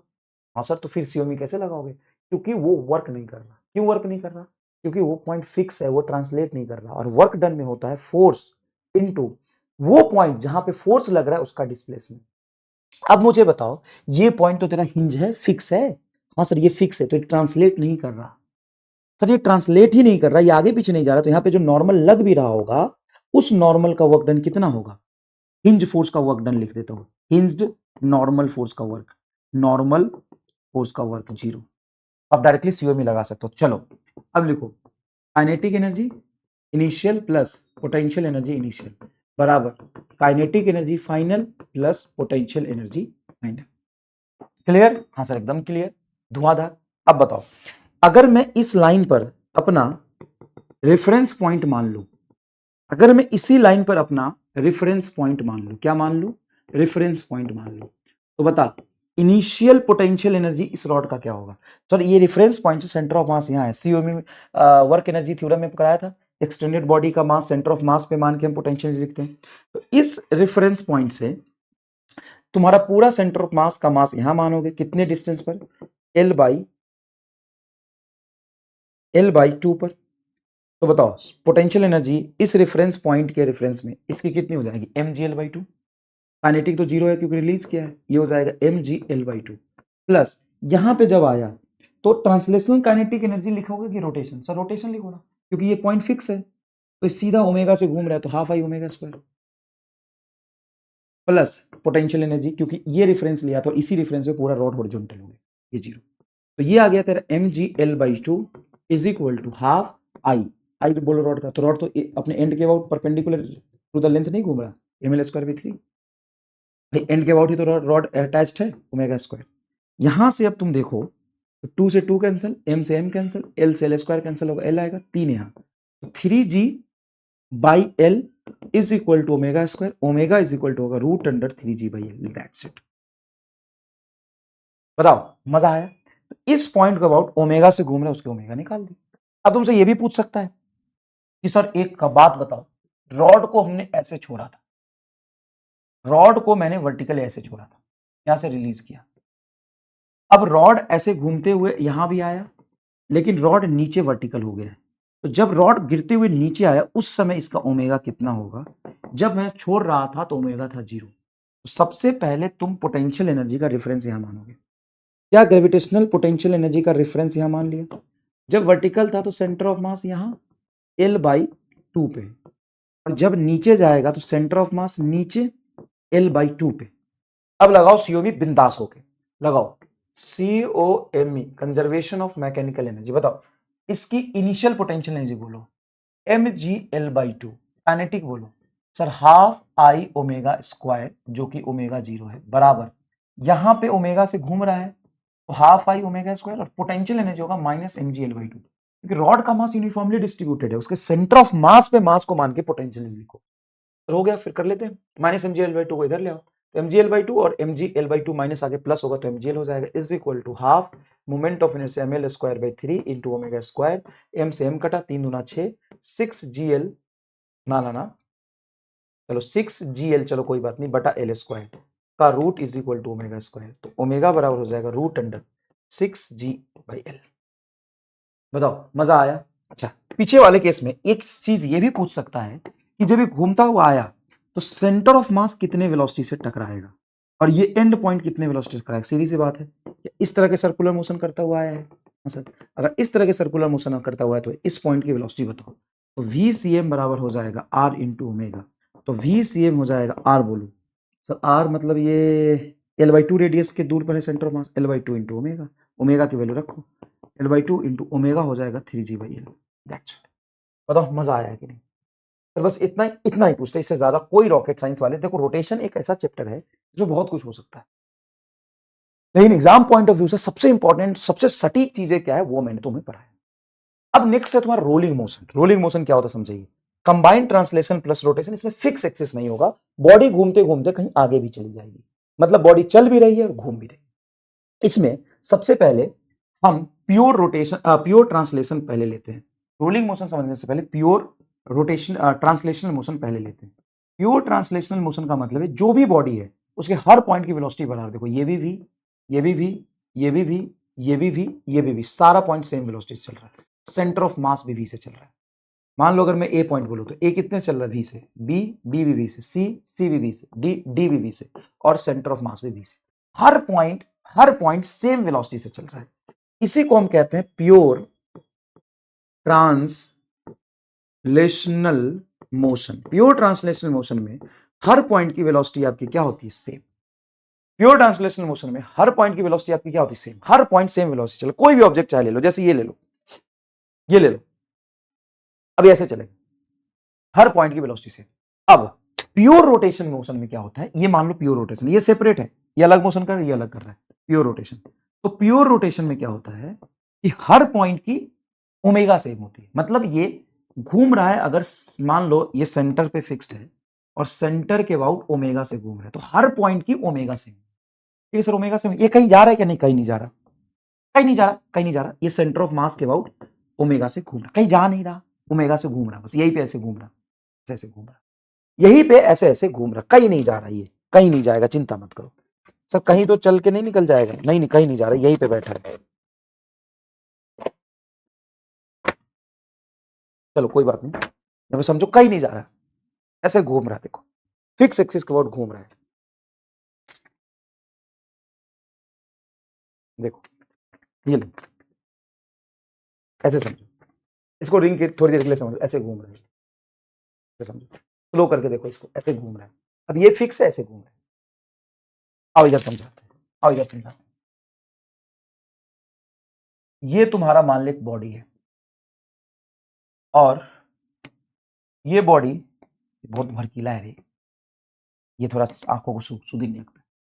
अब ये पॉइंट मान लो वी से चल रहा है, इसका सेंटर ऑफ मास भी वी से चल रहा है, ये पॉइंट भी वी से चल रहा है, ये पॉइंट भी वी से चल रहा है, ये पॉइंट भी वी से चल रहा है। अब ज्यादा बनाऊंगा तो घिचमिच हो जाएगा, तुम ये समझो कि सेंटर ऑफ मास भी वी से चल रहा है, टॉप पॉइंट भी वी से चल रहा है, सब वी से चल रहा है।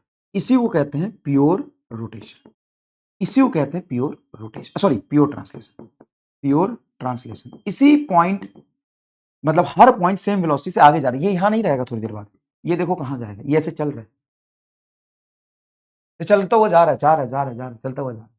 अब इधर देखिए, अब इधर देखिए, अब है प्योर वो रोटेशन। प्योर रोटेशन में क्या होता है, मैं सेम ही साइज का लेना चाहता हूं, तो मैं इसी को कॉपी करूंगा, साइज एकदम सेम लेना चाहता हूं बेटा, इसीलिए ये लिया मैंने, यहाँ पे रिंग ले लेता हूं, साइज एकदम सेम रखना चाहूंगा, अरे भाई सेट कर दिया।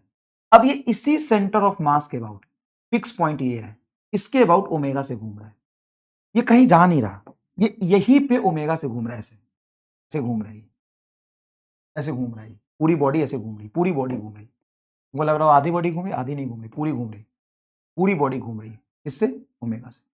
अब घूमने की वजह से क्या इसकी टेंजेंशियल वेलोसिटी v बराबर आर ओमेगा आएगा, और किस डायरेक्शन में होगा सर, आगे की तरफ होगा, इसकी टेंजेंशियल वेलोसिटी सर नीचे की तरफ होगा आर ओमेगा, इसकी पीछे की तरफ होगा आर ओमेगा और इसकी ऊपर की तरफ होगा आर ओमेगा। क्यों?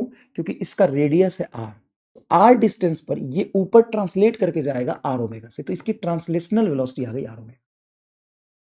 और इसकी ट्रांसलेशनल वेलोसिटी टेंजेंट की तरफ है क्योंकि टेंजेंशियल वेलोसिटी है, तो टेंजेंट की तरफ है क्योंकि ये पॉइंट फिक्स है और ऐसे घूमना, तो ये पॉइंट घूम कैसे जाएगा, ये इस इंस्टेंट पे ऐसे चलेगा, ऐसे चलेगा, तो ये तुम्हारा हो गया प्योर रोटेशन।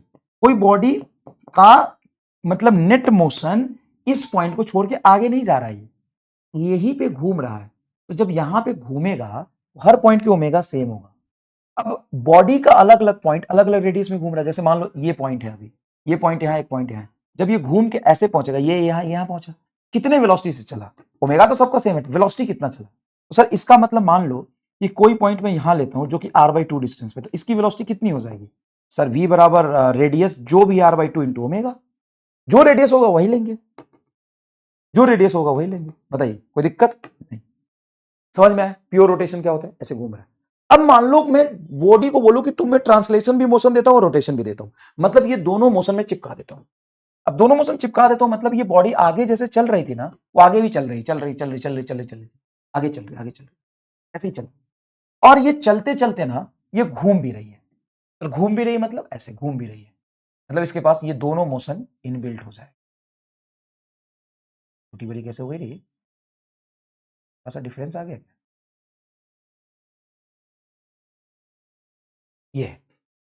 ये सर मतलब ये क्या कर रहा है कि ये इसी पॉइंट के अबाउट ऐसे घूम रहा था और ये सिर्फ चल रहा था, देखो ये क्या कर रहा था, चल रहा था, ये इसी पॉइंट के अबाउट घूम रहा था, अब क्या करे, घूमते हुए चल रहा है, तो जो ट्रांसलेशन था वो एज इट इज चिपक जाएगा। हाँ, जो ट्रांसलेशन था एज इट इज चिपक जाएगा।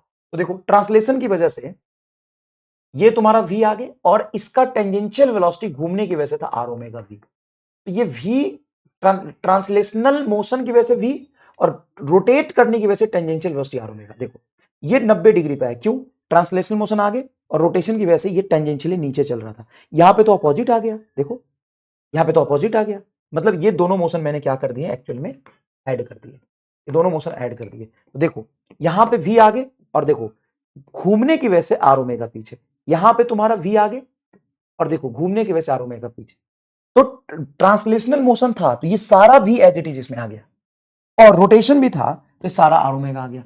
तो अब तुम देखोगे इस पॉइंट की वेलोसिटी ट्रांसलेशनल की मोशन की वजह से v है, हाँ देखो इस पॉइंट की v है, इस पॉइंट की भी v है, इस पॉइंट के आगे v है, v है, v है, ये सारे v किसकी वजह से हैं सर, ट्रांसलेशनल मोशन की वजह से। और टेंजेंशियल डायरेक्शन में इसके पास एक स्पीड आया, वो किसकी वजह से है, रोटेशन की वजह से, तो रोटेशन की वजह से टेंजेंशियल डायरेक्शन में जो स्पीड आर ओमेगा, यहां पे आया आर ओमेगा।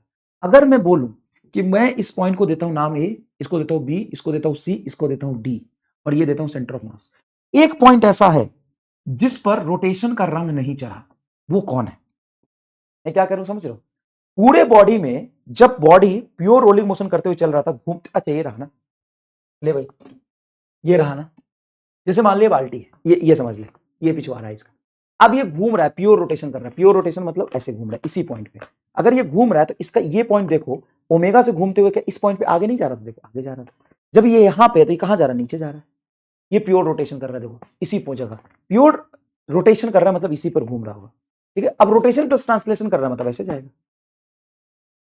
आगे जाएगा, देखो रोटेशन प्लस ट्रांसलेशन का एग्जांपल देखो, रोलिंग का एग्जांपल देखो, रोलिंग का एग्जांपल देखो ऐसे, अब इसको स्लो करके देखो, इसको स्लो करके देखो, रोलिंग किसको बोलते हैं,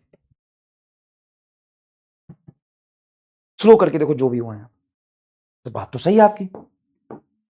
तो अब मुझे बताओ ए पॉइंट की स्पीड क्या होगी सर, v आगे आर ओमेगा पीछे, तो v माइनस आर ओमेगा होगी सर जी। अच्छा बी पॉइंट की स्पीड क्या होगी सर, बी पॉइंट की होगी root under V square plus R omega का होल स्क्वायर, क्यों, क्योंकि 90 डिग्री है दोनों, 90 डिग्री पे दो वेक्टर कैसे जोड़ते हैं, A square plus B square plus 2ab cos theta cos 90, यहां देखो तो सर सी पॉइंट जो है टॉप पे उसको तो v प्लस आर ओमेगा हो जाएगा, हाँ, और डी पॉइंट पे क्या हो जाएगा, ये v आगे आर ओमेगा ऊपर, तो V square plus R omega का होल स्क्वायर, और सेंटर ऑफ मास की वेलोसिटी क्या सीधा सीधा भी रहेगी, हाँ सर सेंटर ऑफ मास की वेलोसिटी तो भी रहेगी। अब यहाँ पे सबसे इंपॉर्टेंट बात है क्या, सेंटर ऑफ मास पे रोटेशन का रंग नहीं चला, क्यों, क्योंकि सेंटर ऑफ मास के अबाउट ही घूम रहा था, तो जिस पॉइंट के अबाउट घूम रहा था रोटेशन की वजह से उस पॉइंट का कोई वेलोसिटी थोड़ी ना आएगा, अरे हाँ जिस पॉइंट के अबाउट घूम रहा था रोटेशन पर उसका रंग थोड़ी ना चलेगा, क्योंकि रोटेशन की वजह से उसका स्पीड थोड़ी ना है। तो देखो यहां पे रोटेशन की वजह से टेंजेंशियल डायरेक्शन में, तो टेंजेंशियल अच्छा ये घूम कैसे रहा है, क्लॉकवाइज, तो क्लॉकवाइज टेंजेंशियल डायरेक्शन में सबकी वेलोसिटी आ, ठीक है। अब यहां पे बड़े प्यार से देखिए, तुमको बस इतना सीखना है कि यहां पे दोनों की वेलोसिटी ऐड हुई, यहां पे 90 डिग्री पे ऐड हुई, यहां पे 180 डिग्री हो गया, यहां पे 180 डिग्री हो गया, यहां पे रोटेशन की वजह से वेलोसिटी नहीं था, सिर्फ ट्रांसलेशन ही था, बस यही तुमको सीखना है। इसमें तो आसान लगा, कोई टफ ही चीज नहीं है इसमें तो कोई टफ चीज नहीं है, कोई टफ चीज नहीं है। बताओ एक सवाल इस पे जेई मेन 2024-25 में एक पूछा था, पता है क्या पूछा था, बॉडी ऐसे घूम भी रही है, आगे भी चल रही है, रोलिंग मोशन कर रही है, अगर ये बॉडी रोलिंग मोशन कर रही है, किस पॉइंट की वेलोसिटी सबसे ज्यादा होगी, एक पॉइंट यहां है, दूसरा पॉइंट है, तीसरा पॉइंट है। सुनो ध्यान से, जब ट्रांसलेशनल मोशन की वेलोसिटी देखोगे, अगर सेंटर ऑफ मास का वी आगे है, तो सारे पॉइंट का ट्रांसलेशनल मोशन की वजह से वेलोसिटी आगे होगा, इतना जानते हो। हाँ, रोटेशन की वजह से टेंजेंशियल, जैसे क्लॉकवाइज में घूम रहा है तो इधर होगा आर ओमेगा, क्यों भाई, अरे भाई ऐसे तुम्हारा सर्कुलर पाथ बनेगा, इस टेंजेंट की तरफ आएगा, यहां पे देखो सेंटर के पास है तो इसकी रेडियस ही बहुत कम होगी, यहां पे इधर होगा। अब देखो आर ओमेगा टेंजेंशियल डायरेक्शन में क्लॉकवाइज घूमते हुए इसका इधर होगा, इसका इधर है, क्या ये एंगल थीटा कम नहीं बन रहा, देखो ये एंगल ज्यादा बन रहा है, तो जो पॉइंट नीचे होता है उसकी स्पीड कम होती है, मतलब एक पॉइंट की स्पीड सबसे कम होगी, उससे ऊपर दूसरे पॉइंट की होगी, सबसे ऊपर तीसरे पॉइंट की होगी, यहां पर देख लो एक सिंपल सा यहां पे एमआर स्टार है, क्या कि जब भी प्योर रोलिंग मोशन कर, मतलब रोलिंग मोशन करता हुआ बॉडी जाएगा, प्योर रोलिंग मोशन समझाऊंगा अभी, जब भी रोलिंग मोशन करता हुआ बॉडी जाएगा, तुम खुद देखो ए पॉइंट की वेलोसिटी बताओ, वी माइनस आर ओमेगा, देखो तो घट रहा है तो कम नहीं होगा। अब देखो बी पर, सर बी पर वी और आर ओमेगा दोनों का वेक्टर समेत ऊपर गया तो बढ़ा। अब देखो 90 डिग्री पर जोड़ोगे उससे तो ज्यादा ही होगा ना, जब पैरेलल हो गया 0 डिग्री पर ऐड करोगे तो मैक्सिमम रिजल्ट आता है, तो जो पॉइंट जितना ऊपर उसकी वेलोसिटी उतना ज्यादा, ये तो बहुत आसान है, यस बहुत आसान है। अब मान लो बॉडी प्योर रोलिंग मोशन कर रही है, अच्छा प्योर रोलिंग मोशन का कंसेप्ट तो समझाऊं पहले, एक तो होता है रोलिंग में होता है ट्रांसलेशन प्लस रोटेशन दोनों, ये वाली बात, रोलिंग में होता है ट्रांसलेशन प्लस रोटेशन दोनों, ये वाली बात, रोलिंग में क्या होता है ट्रांसलेशन प्लस रोटेशन, या ट्रांसलेशन है, हाँ ट्रांसलेशन की वजह से सबकी वेलोसिटी आगे की तरफ, रोटेशन की वजह से टेंजेंशियल डायरेक्शन, ये हो गया काम खत्म, ठीक है। अब हम बात करते हैं रोलिंग क्या होता है, तो रोलिंग समझो क्या होता है, जब बॉडी ट्रांसलेशन प्लस रोटेशन दोनों मोशन होगा, सुनिए आराम से समझिए, जब बॉडी में ट्रांसलेशन प्लस रोटेशन दोनों मोशन होगा, उस समय हर पॉइंट की टेंजेंशियल वेलोसिटी, ट्रांसलेशनल मोशन की वजह से v मिला तो हर जगह v मिलेगा। सर आपको कैसे पता ट्रांसलेशनल मोशन की वजह से v है, नेट वेलोसिटी तो चेंज हो जाती है, हाँ नेट वेलोसिटी हर पॉइंट की चेंज होती है, लेकिन सेंटर ऑफ मास की वही रहती है। तो अगर बॉडी रोटेशन और ट्रांसलेशन कर रहा है और उस समय तुमको अगर देखना है कि बॉडी में शुद्ध प्योर ट्रांसलेशन वाली वेलोसिटी किसके पास होगी, सेंटर ऑफ मास के पास होगी, तो सेंटर ऑफ मास की जो भी वेलोसिटी है वो प्योर ट्रांसलेशन वाली होगी, रोटेशन ऐड करने के बाद सेंटर से दूर जाके टेंजेंशियल वेलोसिटी सबको मिला, लेकिन सेंटर ऑफ मास के अबाउट ही घूम रहा था, तो इस पॉइंट पर रोटेशन का कोई फर्क नहीं पड़ा, तो सेंटर ऑफ मास की जो वेलोसिटी होती है वो प्योर ट्रांसलेशन वाली होती है। तो मान लो ये v से चल रहा है, तो सेंटर ऑफ मास की जो वेलोसिटी है वो प्योर ट्रांसलेशन वाली, हाँ यहां पे ट्रांसलेशन वाली वेलोसिटी v आगे, यहां भी ट्रांसलेशन वाली v आगे, यहां भी ट्रांसलेशन वाली v आगे, यहां भी ट्रांसलेशन वाली v आगे। अब ओमेगा से कैसे चल रहा है, क्लॉकवाइज घूम रहा है, तो टेंजेंशियल डायरेक्शन में अगर रेडियस r है तो r ओमेगा, यहां पे r ओमेगा, बस यही करना है तुमको, हो गया भाई। जो टेंजेंशियल डायरेक्शन की वजह से रोटेशन मोशन में स्पीड आएगा वो लिख लो r ओमेगा टेंजेंशियल डायरेक्शन की तरफ, और ट्रांसलेशन की वजह से भी। अब मैं यहां पे बात करता हूं कि अगर तुम्हारा v और r ओमेगा बराबर है, कौन सा r ओमेगा, देखो जो सेंटर ऑफ मास की वेलोसिटी थी vcm, जो सबको ट्रांसलेशनल मोशन की वजह से मिलेगा vcm, वो अगर यहां पे टेंजेंशियल वेलोसिटी r ओमेगा के बराबर और ये v बैलेंस कर गया, मतलब ये पॉइंट आपका इंस्टेंटेनियसली रेस्ट में होगा, क्यों, क्योंकि आगे ट्रांसलेशनल मोशन की वजह से v और पीछे r ओमेगा, अगर v बराबर r ओमेगा हो गया तो नेट वेलोसिटी ए पॉइंट का बताओ, सर ए पॉइंट की नेट वेलोसिटी तो फिर 0 हो जाएगी, हाँ तो इंस्टैंटेनियसली एट रेस्ट बोलते हैं हम, किसको इंस्टैंटेनियसली एट रेस्ट बोलते हैं, ये पॉइंट जो ग्राउंड के टच में है इसको हम रेस्ट में बोल देंगे, क्यों नेट वेलोसिटी निकालो ना, आगे v पीछे r ओमेगा, तो नेट वेलोसिटी क्या हो गया 0, जब नेट वेलोसिटी 0 हो गया तो यही तुम्हारा नेट वेलोसिटी ग्राउंड का 0 हो जाए तो इसको कहते हैं प्योर रोलिंग मोशन, इसी को कहते हैं प्योर रोलिंग मोशन की कंडीशन, इसी को कहते हैं प्योर रोलिंग मोशन की कंडीशन, दैट्स इट, कोई रॉकेट साइंस नहीं है। चलो अगर सेंटर ऑफ मास v से आगे जा रहा है तो इसको v आगे मिलेगा और टेंजेंशियल वेलोसिटी रोटेशन की वजह से r ओमेगा, अब कहूं कि v ज्यादा है और r ओमेगा कम है तो इसको कहते हैं फॉरवर्ड स्लिपिंग, फॉरवर्ड स्लिपिंग। ये फॉरवर्ड स्लिपिंग कहां होता है पता है? जब आप साइकिल से चल रहे होते हो और अचानक से आप ब्रेक लगाते हो स्लिपरी रोड पे, तो क्या होता है जरा बताओ मुझे, फिर आगे समझना। अब अगर आप साइकिल से जा रहे हो, बारिश का मौसम है, अचानक से आपने ब्रेक लगाया, नीचे फिसलन वाला सरफेस है, तो क्या होता है ब्रेक लगाने से? बताओ ना क्या होता है? स्किड होता है। क्यों होता है जरा बताना। देखो, जब तुम ब्रेक लगाते हो तो ब्रेक जमीन पर थोड़ी ना लगाया तुम, ब्रेक क्या लगा है, जो तुम्हारा व्हील होता है उस पर ऐसा रबर का ब्रेक होता है, मतलब तूने उसका रोटेशन कम कर दिया, तो ओमेगा तुम्हारा कम है। अगर ओमेगा कम है तो इसका टेंजेंशियल वेलोसिटी पीछे की तरफ कम होगा, और ट्रांसलेशनल मोशन जो ग्राउंड पर है वो तो है ही एज इट इज। क्यों? क्योंकि जमीन पर तो फ्रिक्शन है ही नहीं, तो तूने घूमना बंद कर दिया, लेकिन ट्रांसलेशनल मोशन जो व्हील के पास था वो तो एज इट इज रह गया। इसे कहते हैं फॉरवर्ड स्लिपिंग। और स्लिपिंग फॉरवर्ड है तो फ्रिक्शन इस पे कहां लगेगा? पीछे। फ्रिक्शन तुम्हारा कैसा लगेगा? काइनेटिक। और ये लगेगा बैकवर्ड डायरेक्शन में, बैकवर्ड डायरेक्शन में काइनेटिक फ्रिक्शन, और work done by kinetic friction तुम्हारा निगेटिव हो जाएगा। अब अगर मान लो कहीं तुम्हारा कीचड़ में साइकिल फंस गया या बाइक फंस गया, तुम बहुत जोर से पैडलिंग कर रहे हो लेकिन वो फिर भी आगे नहीं भाग रहा, वो केस होता है जहां पे तुमने बहुत जोर से पैडलिंग करी, मतलब ओमेगा तो तुम्हारा ज्यादा है और वेलोसिटी कम है। तो ओमेगा ज्यादा है तो इसका पीछे की तरफ आर ओमेगा ज्यादा होगा, आगे की तरफ भी कम होगा, तो आर ओमेगा ज्यादा और भी कम, तो पीछे की तरफ स्लिप करेगा, स्लिपिंग बैकवर्ड, स्लिपिंग बैकवर्ड। तो फ्रिक्शन तुम्हारा होगा फॉरवर्ड डायरेक्शन में, आगे फॉरवर्ड होगा फ्रिक्शन, और वर्क डन बाय फ्रिक्शन क्या आ जाएगा? निगेटिव। काइनेटिक फ्रिक्शन लगेगा। क्यों काइनेटिक लगेगा? क्योंकि स्लिप करेगा। किधर स्लिप करेगा? स्लिपिंग, पीछे स्लिप करेगा, तभी तो साइकिल पीछे की तरफ कीचड़ में स्लिप करता है। इधर देखो, जब तुम फंस जाए और तुम बहुत जोर से पैडलिंग करते हो तो। और यहां पे मैंने क्या बोला, अगर मान लो भी ज्यादा है तो भी ज्यादा है, आर ओमेगा कम है तो नेट स्पीड इसका आगे होगा, फॉरवर्ड स्लिपिंग। मान लो आर ओमेगा ज्यादा है तो पीछे की तरफ आर ओमेगा ज्यादा है, वी कम है, तो ये होगा तुम्हारा पीछे की तरफ स्लिपिंग। ठीक है, यहां पे मैं कह रहा हूं कि इफ वी बराबर आर ओमेगा, तो नेट वेलोसिटी ए की कितनी हो जाएगी सर? जीरो। ए की नेट वेलोसिटी जीरो। इसी को कहते हैं pure rolling motion.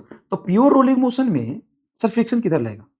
Pure rolling motion में फ्रिक्शन की नीड नहीं होती या तो फ्रिक्शन लगेगा तो स्टैटिक लगेगा या no friction. Friction is zero और स्टैटिक फ्रिक्शन, स्टैटिक फ्रिक्शन। अगर मान लो स्टैटिक फ्रिक्शन लग रहा है तो कहां लग रहा होगा? कहीं भी आगे या पीछे, वो तो डिपेंड करता है कि टेंडेंसी किधर आएगी। अब work done by static friction क्या हो जाएगा, ये सोच के बताओ। तो work by static friction, work done by static friction is zero. Why zero? Why zero? Work done by static friction is zero because जो ग्राउंड वाला पॉइंट है उसकी नेट वेलोसिटी जीरो है, तो जहां पे फ्रिक्शन लगेगा तो कांटेक्ट पे लगेगा, और वो कांटेक्ट तुम्हारा ट्रांसलेट नहीं कर रहा। क्यों नहीं कर रहा? क्योंकि नेट वेलोसिटी जीरो। क्यों जीरो? क्योंकि वी बराबर में, अगर वी ज्यादा होता तो फॉरवर्ड स्लिपिंग, तो यहां पे फ्रिक्शन तुम्हारा पीछे लगता है, स्लिप बाहर आगे कर रहा है तो स्लिप करेगा। एक्चुअल में जो कांटेक्ट पॉइंट है वो स्लिप करेगा, यहां पे कांटेक्ट पॉइंट तुम्हारा स्लिप नहीं करेगा। बहुत आसान है और बहुत डिटेल में बताया, आसान के साथ साथ पूरा अच्छे से तुमको समझाया है, एक एक चीज तुमको डिटेल में समझाया। अब यहां पे देखो, यहां पे एक सिंपल सा चीज समझो कि प्योर रोलिंग मोशन बॉडी कर रहा है या नहीं कर रहा है, ये दो तरीके से सवाल में आएगा। एक तो या तो दिया होगा या तुमसे पूछेगा। पूछेगा तो क्या करोगे? वी और आर ओमेगा को कंपेयर करोगे। अगर पूछेगा तो क्या करोगे? सर वी और आर ओमेगा को कंपेयर करेंगे, और दिया हुआ है तो एज मान लोगे। जैसे मैं बोल रहा हूं कि ये बॉडी वी से आगे चल रहा है और ओमेगा से घूम रहा है, प्योर रोलिंग मोशन है। तो प्योर रोलिंग मोशन में क्या बोलोगे? सर प्योर रोलिंग मोशन में अगर है तो वी बराबर आर ओमेगा होगा। अगर प्योर रोलिंग मोशन गिवन है तो वी बराबर आर ओमेगा होगा। अब तुमसे बोलेगा मुझे ए पॉइंट की, बी पॉइंट की, सी पॉइंट की, डी पॉइंट की वेलोसिटी बताओ। यही नीट 2025 में सवाल आया था। ठीक है, वेलोसिटी बताओ, क्या करोगे? सर देखो, सबसे पहले तो हम ये करेंगे कि ये हमारा मान लीजिए ग्राउंड है। ठीक है सर, हमने ग्राउंड बना लिया। अब ग्राउंड पे ए की वेलोसिटी कितनी हो जाएगी? सर ग्राउंड पर ये टच कर रहा है, उस पर हम आगे ट्रांसलेशनल मोशन की वजह से वी लिखेंगे, बी का भी ट्रांसलेशनल मोशन की वजह से वी लिखेंगे, सी का भी ट्रांसलेशनल मोशन की वजह से वी लिखेंगे, डी का भी वी लिखेंगे। तो नेट वेलोसिटी ट्रांसलेशनल मोशन की वजह से आ गया वी। रोटेशन कैसा कर रहा है? क्लॉकवाइज, तो आर ओमेगा कहां आएगा? पीछे। और प्योर रोलिंग की वजह से आर ओमेगा और वी की वैल्यू बराबर, इसको वी लिख सकते हैं। यहां पे आर ओमेगा नीचे आएगा, हम आर ओमेगा को वी लिख सकते हैं। यहां पे आर ओमेगा पीछे आएगा, इसको वी लिख सकते हैं, वैल्यू बराबर है ना आर ओमेगा और वी, आर ओमेगा जिसको वी लिख सकते हैं। अब मुझे बताओ ए की वेलोसिटी कितनी होगी 0, बी की कितनी होगी √2v। कैसे, ये v और ये v 90 डिग्री पे है। यहाँ पे देखो c की वेलोसिटी बोलो सर, c की वेलोसिटी तो हो जाएगी 2v, यस। d की बोलो सर, d की हो जाएगी √2v। सर कैसे, ये v आगे, ये v आगे 90 डिग्री पे। और सेंटर ऑफ मास की बोलो, सेंटर ऑफ मास की होगी सिर्फ v, क्योंकि इसी के अबाउट घूम रहा है तो सेंटर ऑफ मास का आर ओमेगा नहीं आएगा, क्योंकि उसकी रेडियस 0 है। सिंपल सी बात है, सेंटर ऑफ मास की रेडियस 0 है। एकदम एक्सट्रीम हैप्पीनेस मिला पेज नंबर 17 पे, तो प्लीज बताइए मजा आया कि नहीं। अब तुमसे किसी जनरलाइज पॉइंट का पूछते हैं। जनरलाइज पॉइंट का कहने का मतलब ये है कि मान लो तुमसे मैं पूछूं कि प्योर रोटेशन कर रहा है, सब कुछ बढ़िया है, v बराबर R omega, sorry pure rolling कर रहा है, प्योर रोलिंग कर रहा है, मुझे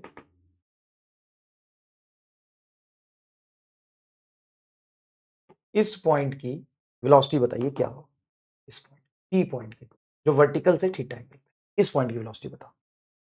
हाँ सर ये इंटरेस्टिंग है, हाँ बताइए कैसे करेंगे। सबसे पहले इस पॉइंट की वेलोसिटी क्या ट्रांसलेशनल मोशन की वजह से v आगे होगा, सर होगा। और टेंजेंशियल डायरेक्शन में क्या आर ओमेगा होगा, आर ओमेगा टेंजेंशियल डायरेक्शन होगा। देखो यहाँ आर ओमेगा, यहाँ आर ओमेगा, यहाँ पीछे, यहाँ ऊपर, ऐसे आर ओमेगा घूमने की वजह से। कीचड़ में जब फंस जाता, साइकिल को बहुत घुमाते हैं तो कीचड़ टेंजेंशियली भागता है ना इसके। अरे सिंपल सी बात है, बॉल को एक रस्सी से बांध के ऐसे घुमाओ, ये देखो इसमें तुमको एक सेकंड में कोई डाउट है तो देखो, एक सेकंड में देखो यार, इसमें तो कोई डाउट ही नहीं होगा कि रोटेशन की वजह से टेंजेंशियल डायरेक्शन में वेलोसिटी क्यों आती है। तुम इसको स्लो करके देखो, ऐसे स्लो करके देखो, ऐसे और स्लो करके देखो, तुमको दिखाई देगा यहाँ पे किधर जा रहा है, नीचे, यहाँ पे पीछे, यहाँ पे ऊपर, यहाँ पे आगे। अब तो क्लियर हो गया ना, पेज 17 पे सब कुछ क्लियर हो गया कि नहीं। हाँ सर। अब देखो ये ऐसे जा रहा है, अगर ये थीटा एंगल है तो क्या ये एंगल थीटा था, हाँ सर। ये इंक्लाइन टेढ़े से वर्टिकल का एंगल थीटा है तो ये थीटा होगा, हाँ। ये थीटा है तो ये कितना होगा 90 माइनस थीटा। ये तुम्हारा रेडियस वेक्टर के लॉन्ग और ये टेंजेंशियल, तो ये हो जाएगा थीटा। अगर ये थीटा है और प्योर रोलिंग मोशन की वजह से हम जानते हैं जो आर ओमेगा की वैल्यू है वी है, आर ओमेगा कितनी है वी, और ये एंगल है थीटा, ये वी और वी दो वेलोसिटी हो गए, हाँ। इस पॉइंट पे ट्रांसलेशनल मोशन की वजह से सेंटर ऑफ मास आगे वी से जा रहा है तो ये पॉइंट भी आगे जाएगा, और टेंजेंशियल डायरेक्शन में आर ओमेगा, ये थीटा है तो ये थीटा, ये 90 माइनस थीटा, तो ये बन जाएगा थीटा। इस पॉइंट की नेट वेलोसिटी बताओ क्या होगा, 2v cos थीटा बाई 2। कहां से आइए, दो ऐसे वेक्टर जिनका मैग्नीट्यूड सेम है v और b, दो ऐसे वेक्टर जिनका मैग्नीट्यूड सेम है v और b, उनके बीच का एंगल थीटा है, तो 2v cos थीटा बाई 2 नहीं आ जाएगा। पर हमको लेकिन फील नहीं आया, ठीक है। तुमने यहां पर यहां पर यहां पर यहां पे वेलोसिटी निकाली, हाँ। अगर मैं तुम्हें बोलूं कि थीटा एंगल पे बनाओ, वो थीटा तुमको वर्टिकल से दिया हुआ, अगर ये थीटा इसी पॉइंट का मैं वेलोसिटी पूछूं तो कितना होता, इस पॉइंट का वेलोसिटी पूछोगे तो वर्टिकल से ये थीटा 0 होता, तो थीटा 0 रखो। सर 0 डिग्री पे तो वर्टिकल पॉइंट का हम निकाल चुके हैं 2v होना चाहिए, हाँ। तो ये भी सही रिजल्ट होगा अगर यहाँ पे थीटा 0 रखने पे 2v आ जाए, तो रखो, तो 2v cos थीटा को रखो 0 बाई 2, cos 0 क्या होता है 1, बताओ 2v आ गया कि नहीं। सर अगर ये वर्टिकल से थीटा एंगल पे हमने निकाला, अगर ये थीटा 90 होता तो हम यहाँ होते, यहाँ √2 आना चाहिए, हाँ तो रख थीटा 90, थीटा 90 रखेगा तो 2v cos 90 बाई 2 45, हाँ सर। अब 2v cos 45 की वैल्यू 1 बाई √2, √2 से 2 को काटोगे क्या √2v आ जाएगा, हाँ? तो इस पॉइंट की वेलोसिटी कितनी आ गई सर √2v, प्रूफ हो गया। अब 180 रखो, सर अगर वर्टिकल से थीटा ले रहे हैं 180 रखेंगे तो हम यहाँ पहुंच जाएंगे, हाँ तो 0 आनी चाहिए, रखो 180, रखो यहाँ पे थीटा को 180, जैसे थीटा को 180 रखोगे तो vp बराबर होगा 2v cos 180 बाई 2, तो cos 180 बाई 2 cos 90, cos 90 हो जाएगा 0, तो vp बराबर हो जाएगा आपका 0। बताओ मजा आएगा। अब ये जो मेरा तरीका है ऐसे फील कराने का, जनरलाइज पॉइंट को लिमिटिंग वैल्यू पे ले जाके फील कराने का, इसमें आपको मजा आता है कि नहीं आता है, ये बताइए। इसमें आपको एक्सट्रीम हैप्पीनेस मिलता है कि नहीं मिलता है। अब अगर मैं काइनेटिक एनर्जी लिखूं तो यहां पे सेंटर ऑफ मास के अबाउट घूम रहा था, उसकी kinetic energy half I omega square होती। जैसे देखो मैं अब देखूं प्योर रोटेशन में काइनेटिक एनर्जी तो तुमको लिखना सिखाया था, प्योर रोटेशन में चूंकि ये पॉइंट फिक्स होता है, सिर्फ घूम रहा होता है, तो हाफ आई ओमेगा स्क्वायर, हाँ।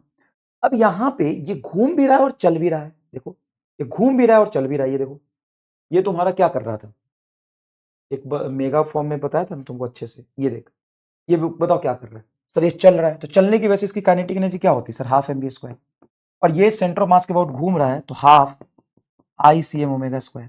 अब तुमने यही दोनों मोशन को जोड़ के ये बनाया था, इसमें नेट काइनेटिक एनर्जी क्या हो जानी चाहिए? प्योर रोलिंग मोशन में काइनेटिक एनर्जी क्या हो जानी चाहिए? सर प्योर रोलिंग मोशन में दोनों काइनेटिक एनर्जी जोड़ दो सर। तो देखो काइनेटिक एनर्जी इन रोलिंग मोशन, और मैं प्योर रोलिंग मोशन ही तुम्हें पढ़ना है, वो भी तुम्हें उतना नहीं पढ़ना डिटेल में। तो अगर मैं प्योर रोलिंग मोशन की बात करूं तो काइनेटिक एनर्जी ट्रांसलेशन वाले पार्ट का रोटेशन वाले पार्ट का जोड़ दो, टोटल आ जाएगा। तो के टोटल देखो कितना आ रहा है, के टोटल आ जाएगा, ट्रांसलेशन की वजह से आ जाएगा half M V C M का होल स्क्वायर, क्योंकि ट्रांसलेशनल मोशन में जितना सेंटर ऑफ मास की वेलोसिटी है सबकी उतनी है, तो half half M V C M का होल स्क्वायर कर दो। और रोटेशन की वजह से half I C M centre of mass के अबाउट ही घूम रहा था इनटू ओमेगा स्क्वायर, ये दोनों को ऐड कर दो, ये तुम्हारा टोटल काइनेटिक एनर्जी आ जाएगा। अब चलो इसको थोड़ा रिजॉल्व करते हैं। के टोटल को मैं के टी ओ टी एल पूरा लिखूंगा, ठीक है, okay sir ji. Half M V C M का whole square plus half I C M को हम एम के स्क्वायर लिख सकते हैं, जहां पे के बॉडी की क्या होगी, रेडियस ऑफ जायरेशन, हाँ सेंट्रल एक्सिस के सेंटर ऑफ मास का रेडियस ऑफ जायरेशन, तो लिख सकते हो आई सी एम को एम के स्क्वायर, और ओमेगा को लिख सकता हूं मैं V C M by R का होल स्क्वायर। सर कैसे? प्योर रोटेशन प्योर रोलिंग में अगर बॉडी है तो वी सी एम बराबर क्या होगा sir, R omega. V C M बराबर क्या होगा sir, R omega. V C M is nothing but R omega. अब यहां पे मैं देखूं तो ये half M V C M, अच्छा चलो कोई बात नहीं, वी सी एम का whole square plus half M K square बटा आर होल स्क्वायर है तो R square into V C M का होल स्क्वायर। यहां से वी सी एम का होल स्क्वायर कॉमन आ जाएगा, half M V C M का होल स्क्वायर, तो ये बचेगा 1 plus K square by R square is equal to K total. तो मैंने जो लिखा है उसमें तुमको क्या दिख रहा है? तो ओमेगा को आपने हटा दिया और जो ओमेगा के टर्म्स में एनर्जी थी वो आपने ट्रांसलेशन के टर्म्स में लिखी, हालांकि है ये रोटेशनल काइनेटिक एनर्जी, उसको ट्रांसलेशन के टर्म्स में लिख दिया। तो आपको कहीं ना कहीं total kinetic energy translational kinetic energy into 1 plus K square by R square आ गया। तो सर मैं यहां से कह सकता हूं कि के ई ट्रांसलेशनल ट्रांसलेशनल कहां है ये सर, ट्रांसलेशनल इस के टोटल को नीचे ले जाता हूं बटा के टोटल इज इक्वल टू क्या आ जाएगा सर, अब मैंने क्या लिखा, के ट्रांसलेशन बटा के टोटल नहीं लिखते, ये टर्म नीचे चला जाएगा, 1 divided by 1 plus K square by R square. इसको मैं पूरे टर्म को बोल देता हूं बीटा। ये बीटा क्या है सर, अभी बताता हूं। तो बस एक सिंप्लीफाइड फॉर्म आ गया कि के टोटल के ट्रांसलेशन बाई के टोटल, के ट्रांसलेशन बाई के टोटल तुम्हारा आ गया ये बीटा। अब बीटा क्या है वो देखो, बीटा है तुम्हारा के ट्रांसलेशन बाई के टोटल नीचे 1 upon 1 plus K square by R square. अगर मैं इसको ध्यान से तुम्हें समझाऊं तो बीटा मैंने किसको बोला है, 1 divided by 1 plus K square by R square को। अगर मैं रिंग के लिए इसकी बीटा की वैल्यू निकालू फॉर रिंग तो रिंग के लिए सेंटर ऑफ मास के अबाउट मैंने लिखा था के आईसीएम मतलब के सेंटर ऑफ मास के अबाउट, तो रिंग का के कितना आया था तो रिंग का तो वैसे भी के आर स्क्वायर के बराबर आया था, रेडियस ऑफ जायरेशन कैसे, सॉरी के आर के बराबर आया था कैसे, देखो अगर सेंटर ऑफ मास के अबाउट रिंग का मोमेंट ऑफ इनर्शिया लिखते हो एम आर स्क्वायर होता है और रेडियस जायरेशन होता है एम के स्क्वायर, तो एम से एम कट गया, के बराबर आर ही तो आया था। अब यहां पे के जगह पे आर रख दो तो बीटा बराबर आएगा 1 डिवाइडेड बाई 1 प्लस के जगह पे आर स्क्वायर रखोगे, आर स्क्वायर बटा नीचे आर स्क्वायर, तो आर स्क्वायर कट के क्या आ जाएगा 1, तो यह आ जाएगा 1 डिवाइडेड बाई 1 प्लस 1 मतलब 1/2। तो रिंग के लिए जो बीटा की वैल्यू आई है वो हाफ आई है। क्या जो बीटा की वैल्यू रेडियस पे डिपेंड कर रहा है? नहीं। क्या बीटा की वैल्यू रिंग के मास पे डिपेंड कर रहा है? नहीं। क्या बीटा की वैल्यू शेप पे डिपेंड कर रहा है? हाँ। तो beta only depends on shape, only depends on shape. किसी भी दुनिया के रिंग के लिए जो बीटा की वैल्यू है वो हाफ ही आएगी। सर रेडियस पे तो डिपेंड कर नहीं कर रहा ना, के को आर के टर्म्स में जब लिखोगे तो के और स्क्वायर आर स्क्वायर कट जाएगा ना रेडियस। अच्छा तो दुनिया के कितने भी बड़े रिंग का तुम अगर बीटा लिखते हो तो हाफ ही आएगा। अच्छा इधर देखो डिस्क के लिए, और डिस्क के लिए तुम्हारा जो एम आर स्क्वायर बाई 2 होता था मोमेंट ऑफ इनर्शिया, तो के स्क्वायर आर स्क्वायर बाई 2 आएगा, के स्क्वायर आर स्क्वायर बाई 2 आएगा। तो अब बीटा निकालो तो बीटा बराबर 1 divided by 1 plus K square by R square, के स्क्वायर के जगह पे क्या रखोगे आर स्क्वायर बाई 2, के स्क्वायर के जगह पे रखा आर स्क्वायर बाई 2 और नीचे बटा आर स्क्वायर है, तो ये कट गया, तो ये बना तेरा 1 divided 1 plus half, 1 plus half मतलब 3/2, तो ये बना 3/2, 2 ऊपर चला जाएगा, तो बीटा इज इक्वल टू आ गया 2/3। अब तुम उसके लिए निकालो for hollow sphere, hollow sphere के लिए निकालो। हॉलो स्फेयर के लिए तुम्हारा के स्क्वायर कितना आएगा, तो M K square is equal to hollow sphere का मतलब अब एक जो भी है ना मोमेंट ऑफ इनर्शिया का जो फ्रैक्शन है ना वो रख दो। जैसे रिंग का होता है एम आर स्क्वायर, तो के स्क्वायर बराबर आ गया। डिस्क के लिए होता है M R square by 2, M से एम कट गया, आर स्क्वायर बाई 2 है, बस लिखना पूरा लिख ले। जैसे एम के स्क्वायर बराबर हॉलो स्फेयर मतलब 2/3, 2/3 एम आर स्क्वायर नहीं।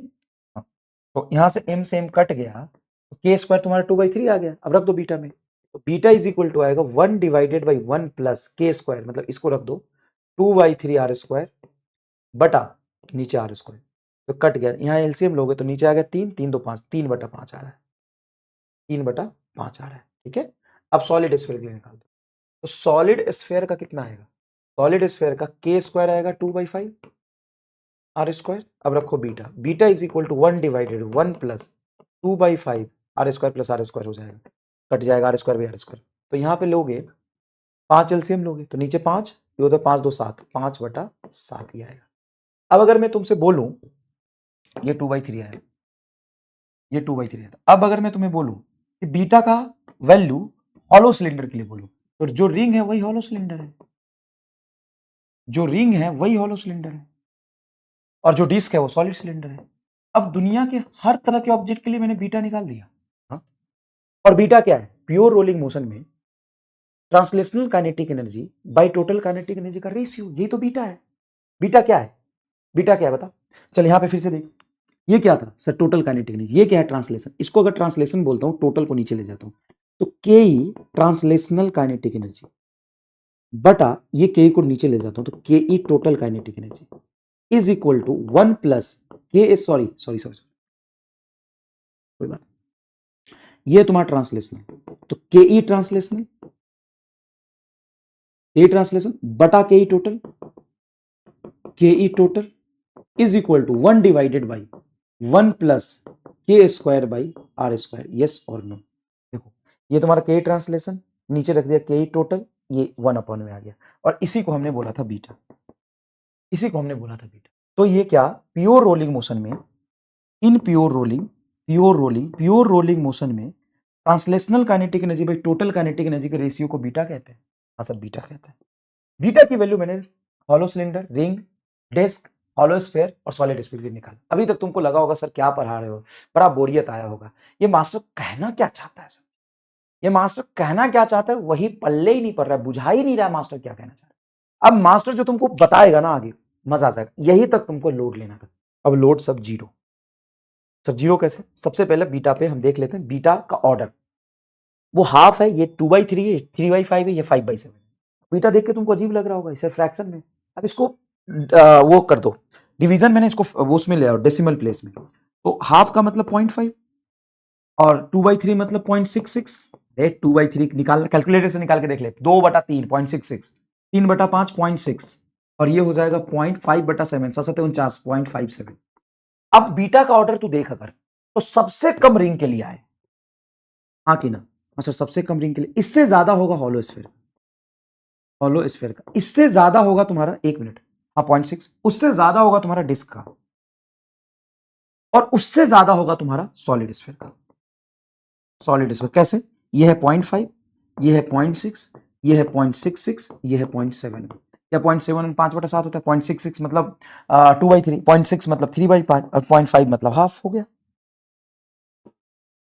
अब बता इसके टर्म्स में हाफ, 2/3, 3/5, 5/7 याद रखना था कि फ्रैक्शन के टर्म्स में याद रखना भी आसान है और पैटर्न भी बन गया। सबसे ज्यादा मोमेंट ऑफ इनर्शिया होता है रिंग का, इसलिए सबसे कम इसका 0.5, 0.6, 0.66, 0.71। ये रटा हुआ रहेगा, हाँ सर रटा हुआ रहेगा, लेकिन हमको कंफ्यूजन होगा कि 2/3 होगा कि 3/2 होगा। देख अगर तुम्हें 0.5 रटा हुआ है, 0.6 रटा हुआ है, 0.66 रटा हुआ है, 0.71 रटा हुआ है, जब भी तुमको ये रटा हुआ है लेकिन इसके टर्म्स में नहीं इसके टर्म्स में, तो कोई दिक्कत नहीं ना। 0.6 को तुम क्या लिख सकते हो सर, 6 डेसिमल प्लेस हटाओगे 10, 2 से काट दो 3/5, ये तो आसान है। हाँ सर, अब आएगा असली मजा। सवाल इस पर यह बनेगा कि रिंग प्योर रोलिंग मोशन में है, तो बताओ उसके kinetic energy translational by total का रेशियो क्या होगा।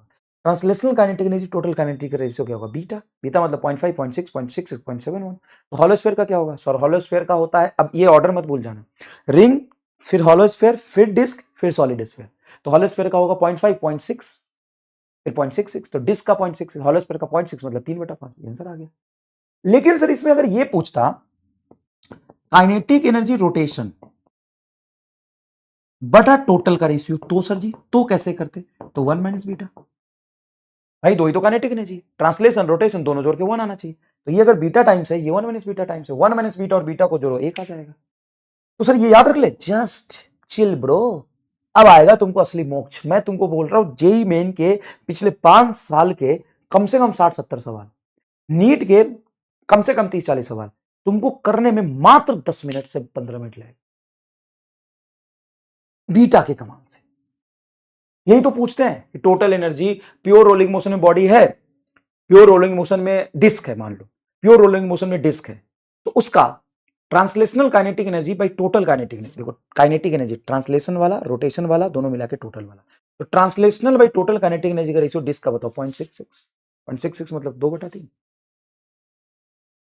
अगर रोटेशन पूछ रहा है तो 1 माइनस बीटा। अब देख, अब इसका 1 माइनस बीटा देखना कितना आसान है। देख ये 0.5 तो 1 माइनस बीटा ही 0.5, एक में से 0.5 घटाएगा, ये 0.6 तो ये 0.4, ये 0.66 तो 0.33, सर जोड़ के 0.99 ही होगा, तो एक के लिए क्या क्या करेगा वो, लगभग ये 2/3 0.666 होता है, ये 0.333 होता है, ये जोड़ के 100 आ जाएगा। इतना टेंशन नहीं लेना कि एक नहीं हुआ सर जी, एक नहीं हुआ सर जी, हो गया एक, 1 माइनस 0.6 0.33 हो गया, 0.6 2/3, 0.33 1/3। कहीं ऐसी फिजिक्स तूने देखी तक नहीं होगी, क्योंकि ये मैंने खुद बनाई है, ये कहीं कोई किताब में थ्योरी नहीं मिलेगी, कहीं कुछ नहीं मिलेगी मेडिजी के अलावा, क्योंकि ये मैंने बनाया है, खुद बैठ के इसको सॉल्व किया है, बच्चों को प्रॉब्लम आती है उसको रिजॉल्व किया है। 0.71 तो हो जाएगा 0.28, तो जोड़ के 8 1 9 ही आ रहा है सर, 0.9 होना चाहिए, तो 0.29 लिख ले, 0.28 लिख ले, दोनों चलेगा, कोई दिक्कत नहीं। ये देख तो बड़ा आसान हो गया। यस, ये सिलेबस हटा दिया, तुमको कैसा लग रहा है? ये सिलेबस में होना चाहिए था कि हट जाना चाहिए था? बता, इसको तो होना चाहिए था गुरुजी। देख बीटा, देख मैंने टेबल बना लिया, physical quantity beta, beta ring के लिए, हॉलो सिलेंडर के लिए एक ही होता है, रिंग हॉलो सिलेंडर एक ही चीज है, 0.5। ये बता क्या होगा, हॉलो हॉलो स्फीयर 0.6, देखो ना बढ़ते हुए ऑर्डर में 0.66 एंड 0.71। तो किसी भी बॉडी का प्योर रोलिंग में, ये ऐसे नहीं कि हवा में, प्योर रोलिंग में ट्रांसलेशन बाई टोटल का रेशियो बताओ क्या होगा, बीटा ही 0.5 0.6 0.66 0.71। अभी भी कई बच्चे ऐसा सोच रहे होंगे अरे बीटा बनाने की जरूरत क्या थी सर, इतनी तो जरूरत मुझे नहीं लग रही, हम तो इसको 2/3 3/5 निकाल के कर लेंगे। बेटा don't teach MR how to teach, चीते की चाल बाज की नजर, और एमआर के कंटेंट पे कभी शक नहीं करते, कुछ कारण रहा होगा तभी मैंने ये बनाया। अब सुनो क्या, उसमें ना तुमको रेशियो के टर्म्स नहीं परसेंटेज के टर्म्स में पूछ लेते, अब 100 से मल्टीप्लाई करोगे इन सबको तो सॉल्व करके निकालना पड़ेगा।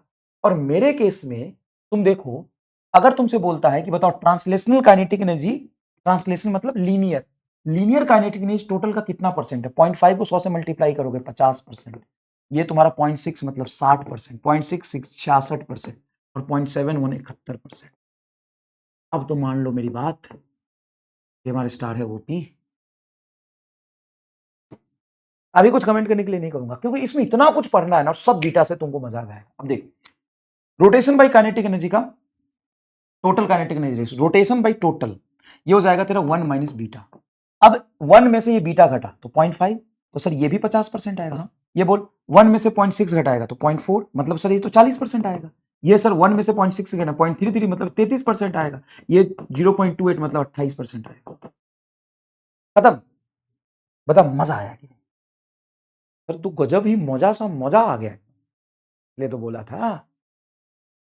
अब इधर देख, मान ले स्मूथ इंक्लाइन प्लेन पर, स्मूथ है इंक्लाइन प्लेन है, इंक्लाइन प्लेन पर अगर कोई थीटा एंगल है, कोई फ्रिक्शन नहीं है, यहां पे मैं कोई सर्कुलर ऑब्जेक्ट रखता हूं, वो कितने एंगुलर एसिलेशन से घूमते हुए नीचे आएगा, इसका टेंजेंशियल एसिलेशन क्या होगा, लीनियर एसिलेशन क्या होगा बताओ। तो ध्यान से देखो, अगर मैं पूछूं कि ये इंक्लाइन प्लेन इस पर कितना मतलब सॉरी इस ऑब्जेक्ट पर, ये जो गोल ऑब्जेक्ट रखा है इस पर कितने फोर्स लग रहे हैं, नंबर ऑफ फोर्स बताओ। तो इस पर नंबर ऑफ फोर्स बोलोगे सर तुम दो, सर सिर्फ दो, हाँ सिर्फ दो, सर सिर्फ दो क्यों, एक नीचे mg और एक नॉर्मल, फ्रिक्शन है नहीं। अब मुझे बताओ नॉर्मल सेंटर ऑफ मास से पास कर रहा है, हाँ नॉर्मल सेंटर ऑफ मास से पास कर रहा है, mg सेंटर ऑफ मास से पास कर रहा है।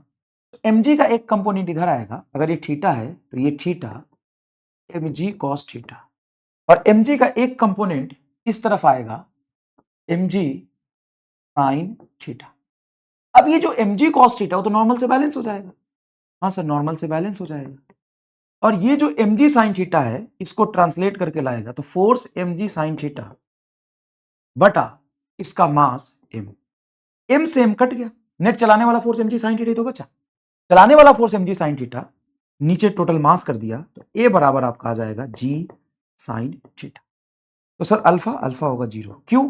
क्योंकि जो नॉर्मल लग रहा है वो भी सेंटर ऑफ मास से पास कर रहा है, mg लग रहा है वो भी सेंटर ऑफ मास से पास कर रहा है, तो mg का टॉर्क अबाउट सेंटर ऑफ मास बताओ 0, नॉर्मल का टॉर्क अबाउट सेंटर ऑफ मास बताओ 0, तो इसको घुमाएगा कौन?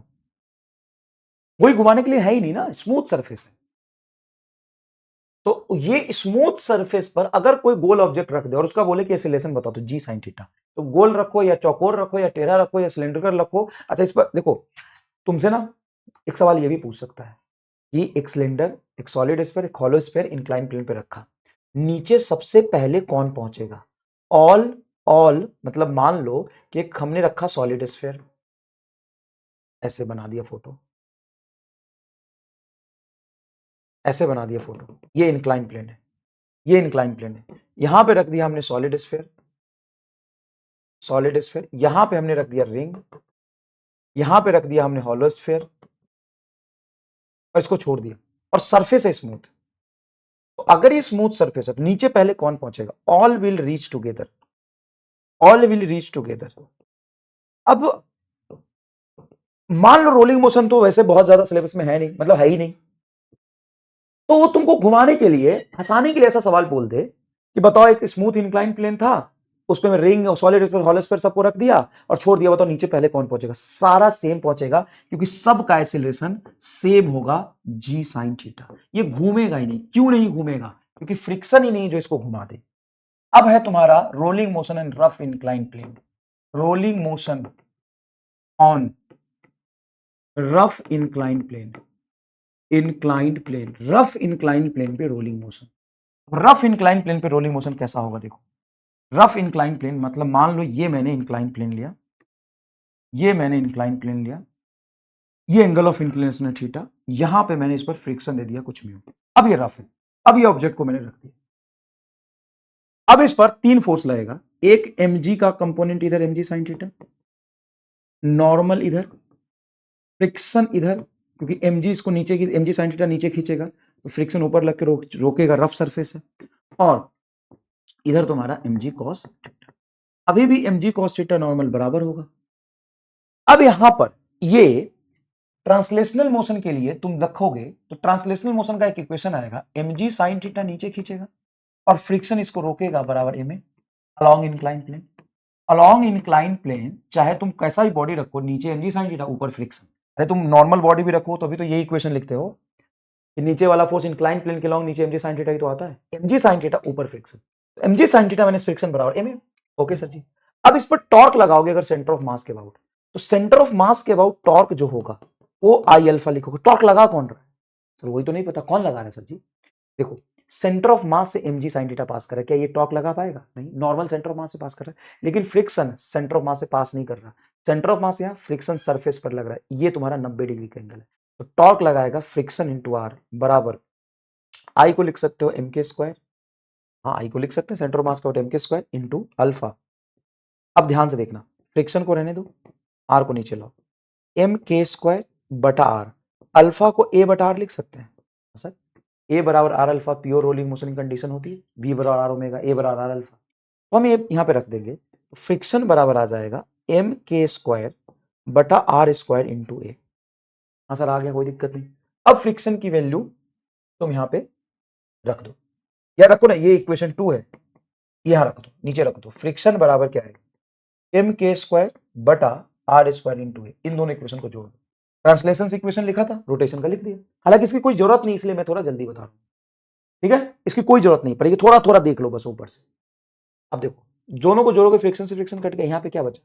mg sin थीटा, तो इंक्लाइन प्लेन पे चलाने वाला फोर्स तो यही होता है, हाँ, is equal to m into A plus M K square by R square into A. यहां से ए कॉमन आ जाएगा तुम्हारा, ए कॉमन निकल गया तो अंदर क्या बचा, ए कॉमन निकल गया, एम भी कॉमन निकाल लो। हाँ चलो एम भी कॉमन निकाल लो।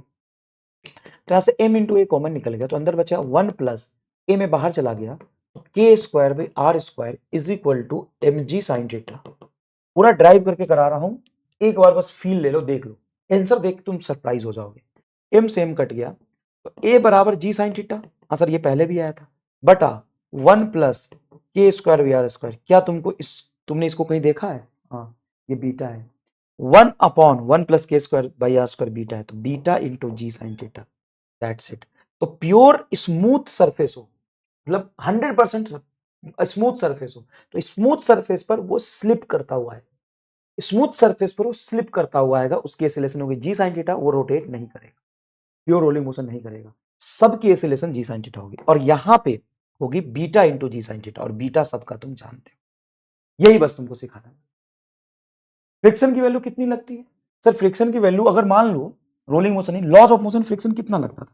सर फ्रिक्शन बराबर सर म्यू इंटू एन, तो ये लगता था mu into M G cos theta. हाँ एम जी कॉस थीटा, ये तो लगता था फ्रिक्शन। अच्छा यहां पे जो फ्रिक्शन लगेगा प्योर रोलिंग मोशन में, वो स्टैटिक हो या काइनेटिक हो, तो भले ही तूने नीचे फोर्स लगाया एम जी साइन थीटा, ऊपर फ्रिक्शन सब्ट्रैक्ट किया है, बराबर एम इक्वेशन लिखा है, लेकिन अगर ये प्योर रोलिंग मोशन में होगा तो क्या ये इंस्टेंटेनियसली रेस्ट में होगा कि नहीं?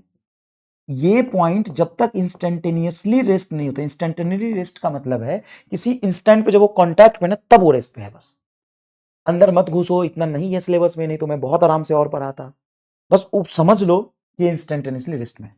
ऊपर जो फ्रिक्शन लगेगा वो कैसा लगेगा? सर फ्रिक्शन तो स्टैटिक लगेगा बस, और स्टैटिक फ्रिक्शन किसके बराबर होता है? सर अप्लाइड फोर्स नीचे एम जी साइन थीटा के बराबर, तो sir M G sine theta के बराबर होगा तो चलेगा ही नहीं, सही कह रहे हो, चलेगा ही नहीं। तो यहां पे ये फ्रिक्शन स्टैटिक लगता है, लेकिन static friction maximum applied force के बराबर थोड़ी नहीं लगेगा।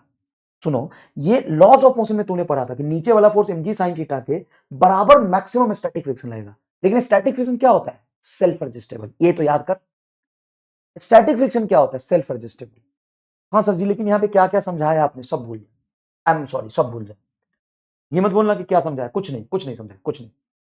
एक बात बता, अगर ये प्योर रोलिंग मोशन में तो ये पॉइंट स्लाइड करेगा, स्लिप करेगा कि देखो ये स्लिप करेगा या नहीं? सर स्लिप नहीं करेगा, प्योर रोलिंग करता हुआ आएगा, बस इतना बताओ। एक सब कुछ भूल जाओ, मुझे ये बताओ, ये स्लिप करेगा या प्योर रोलिंग करेगा? एक होता है स्लिपिंग, एक होता है प्योर रोलिंग, तो स्लिप करेगा कि प्योर रोलिंग करेगा? तो क्वेश्चन ही तुम्हारा है pure rolling motion and incline plane, तो हम प्योर रोलिंग मोशन मान के ही पूरा कंडीशन लिखे। तो स्लाइड करेगा, स्लिप करेगा कि प्योर रोलिंग करेगा? सर स्लिप नहीं करेगा, प्योर रोलिंग करेगा। अगर प्योर रोलिंग करेगा तो इंस्टेंटेनियस रेस्ट में रहेगा, और अगर रेस्ट में है तो यहां पे जो फ्रिक्शन लगेगा वो स्टैटिक लगेगा। अब स्टैटिक फ्रिक्शन की मैक्सिमम वैल्यू हो सकती है अप्लाइड फोर्स के बराबर mg sin थीटा, लेकिन स्टैटिक फ्रिक्शन अगर mg sin थीटा के बराबर लगेगा तो फिर ये तो चल ही नहीं पाएगा। हाँ?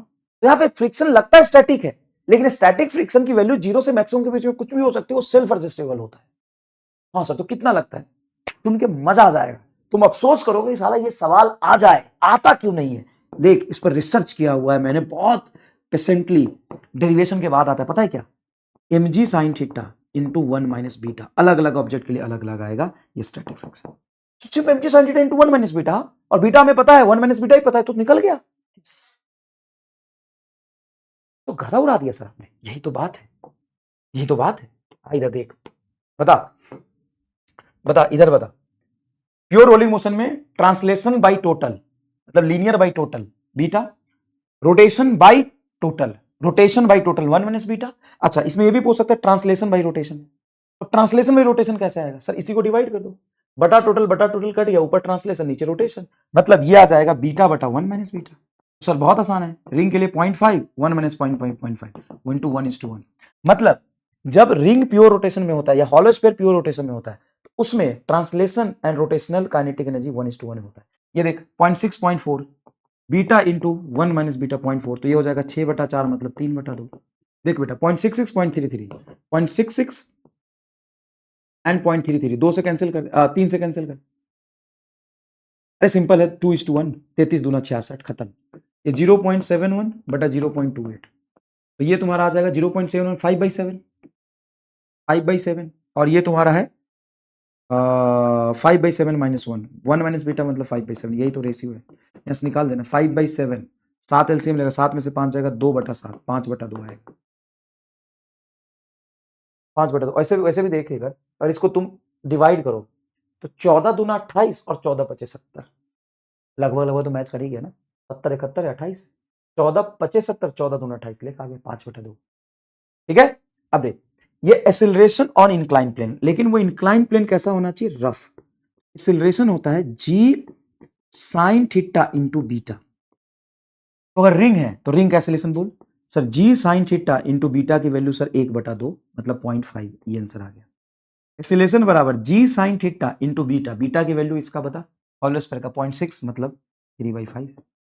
इसका बता sir, G sine theta into 0.66 मतलब 2/3। इसका बता सर, एक्सेलरेशन बराबर जी साइन थीटा इंटू 0.71 मतलब 5/7। और ऐसा नहीं है कि मैंने ड्राइव करके तुमको नहीं दिया, कई लोगों को ये नहीं पचता है तो इससे निकालो, ए स्क्वायर बी आर स्क्वायर रख के निकाल लो, आंसर आ जाएगा। इससे निकालो ना भाई, कोई दिक्कत थोड़ी ना, तुम इससे निकालो, वो भी मत निकालो। यहाँ फ्रिक्शन से फ्रिक्शन कट गया, यहाँ पे mg sin थीटा m के square v square moment of inertia तुम जानते हो, आई रख के आंसर निकाल लो, कोई दिक्कत नहीं है ना, इसमें कोई दिक्कत नहीं है ना। तुम यहां से आई रहने दो, रिंग का आई रख के तुम पूरा प्रॉपर सॉल्व करके निकालो, या तुम बीटा का गेम देखो, या तो बीटा का जादू देखो, बताओ बीटा का जादू देखो। और सुनो, मान लो अगर स्मूथ सरफेस होता, h हाइट के इंक्लाइन प्लेन से बॉल को छोड़ दिया, जब ये नीचे आता तो यहां पे वेलोसिटी बताओ कितना होगा। तूने क्या पढ़ा था, स्मूथ सरफेस पे वेलोसिटी होता है √2gh, ये होता है। हाँ, अगर ये रफ सरफेस है, कैसा है, रफ सरफेस है, और इसका कोफिशिएंट ऑफ फ्रिक्शन म्यू है, अब ये प्योर रोलिंग मोशन करते हुए आ रहा है, मतलब v से चल भी रहा है, ओमेगा से घूम भी रहा है, तो जमीन पर आके इसकी वेलोसिटी कितनी होगी ना, v बराबर √, बता 2gh इंटू बीटा, जहां g है वहां पे बीटा से मल्टीप्लाई। सर इतना आसान है, यस, तो सबको बीटा से रिलेट कर दिया आपने, यस बेटा यस। v बराबर रफ इंक्लाइन प्लेन, अगर स्मूथ होता तो नहीं, रफ होता तो v is equal to √2gh into beta, beta की वैल्यू रख दें आंसर। अच्छा बता, सबसे ज्यादा एसिलेशन किसका आएगा सर, जिसका बीटा ज्यादा होगा, बीटा किसका ज्यादा होता है sir, hollow sphere, solid sphere का 0.71। तो अगर तुम एसिलेशन देखोगे तो रिंग का एसिलेशन सबसे कम, और उसके बाद हॉलो स्फीयर का एसिलेशन उससे ज्यादा, डिस्क का एसिलेशन उससे ज्यादा, एंड सॉलिड स्फीयर का एसिलेशन उससे ज्यादा। तो टाइम देखोगे तो टाइम सबसे ज्यादा रिंग को लगेगा नीचे गिरने में, फिर लगेगा टाइम हॉलो स्फीयर को गिरने में, फिर लगेगा टाइम डिस्क को गिरने में, और सबसे कम टाइम में सॉलिड स्फीयर नीचे पहुंचा, क्योंकि एसिलेशन सबसे ज्यादा है, एसिलेशन सबसे ज्यादा और टाइम सबसे कम, एसिलेशन सबसे ज्यादा और टाइम सबसे कम। ठीक है, बताओ इसको अगर मैं यहां से रिलीज करता हूं तो बॉटम पे आके इसकी वेलोसिटी कितनी होगी, √2gh।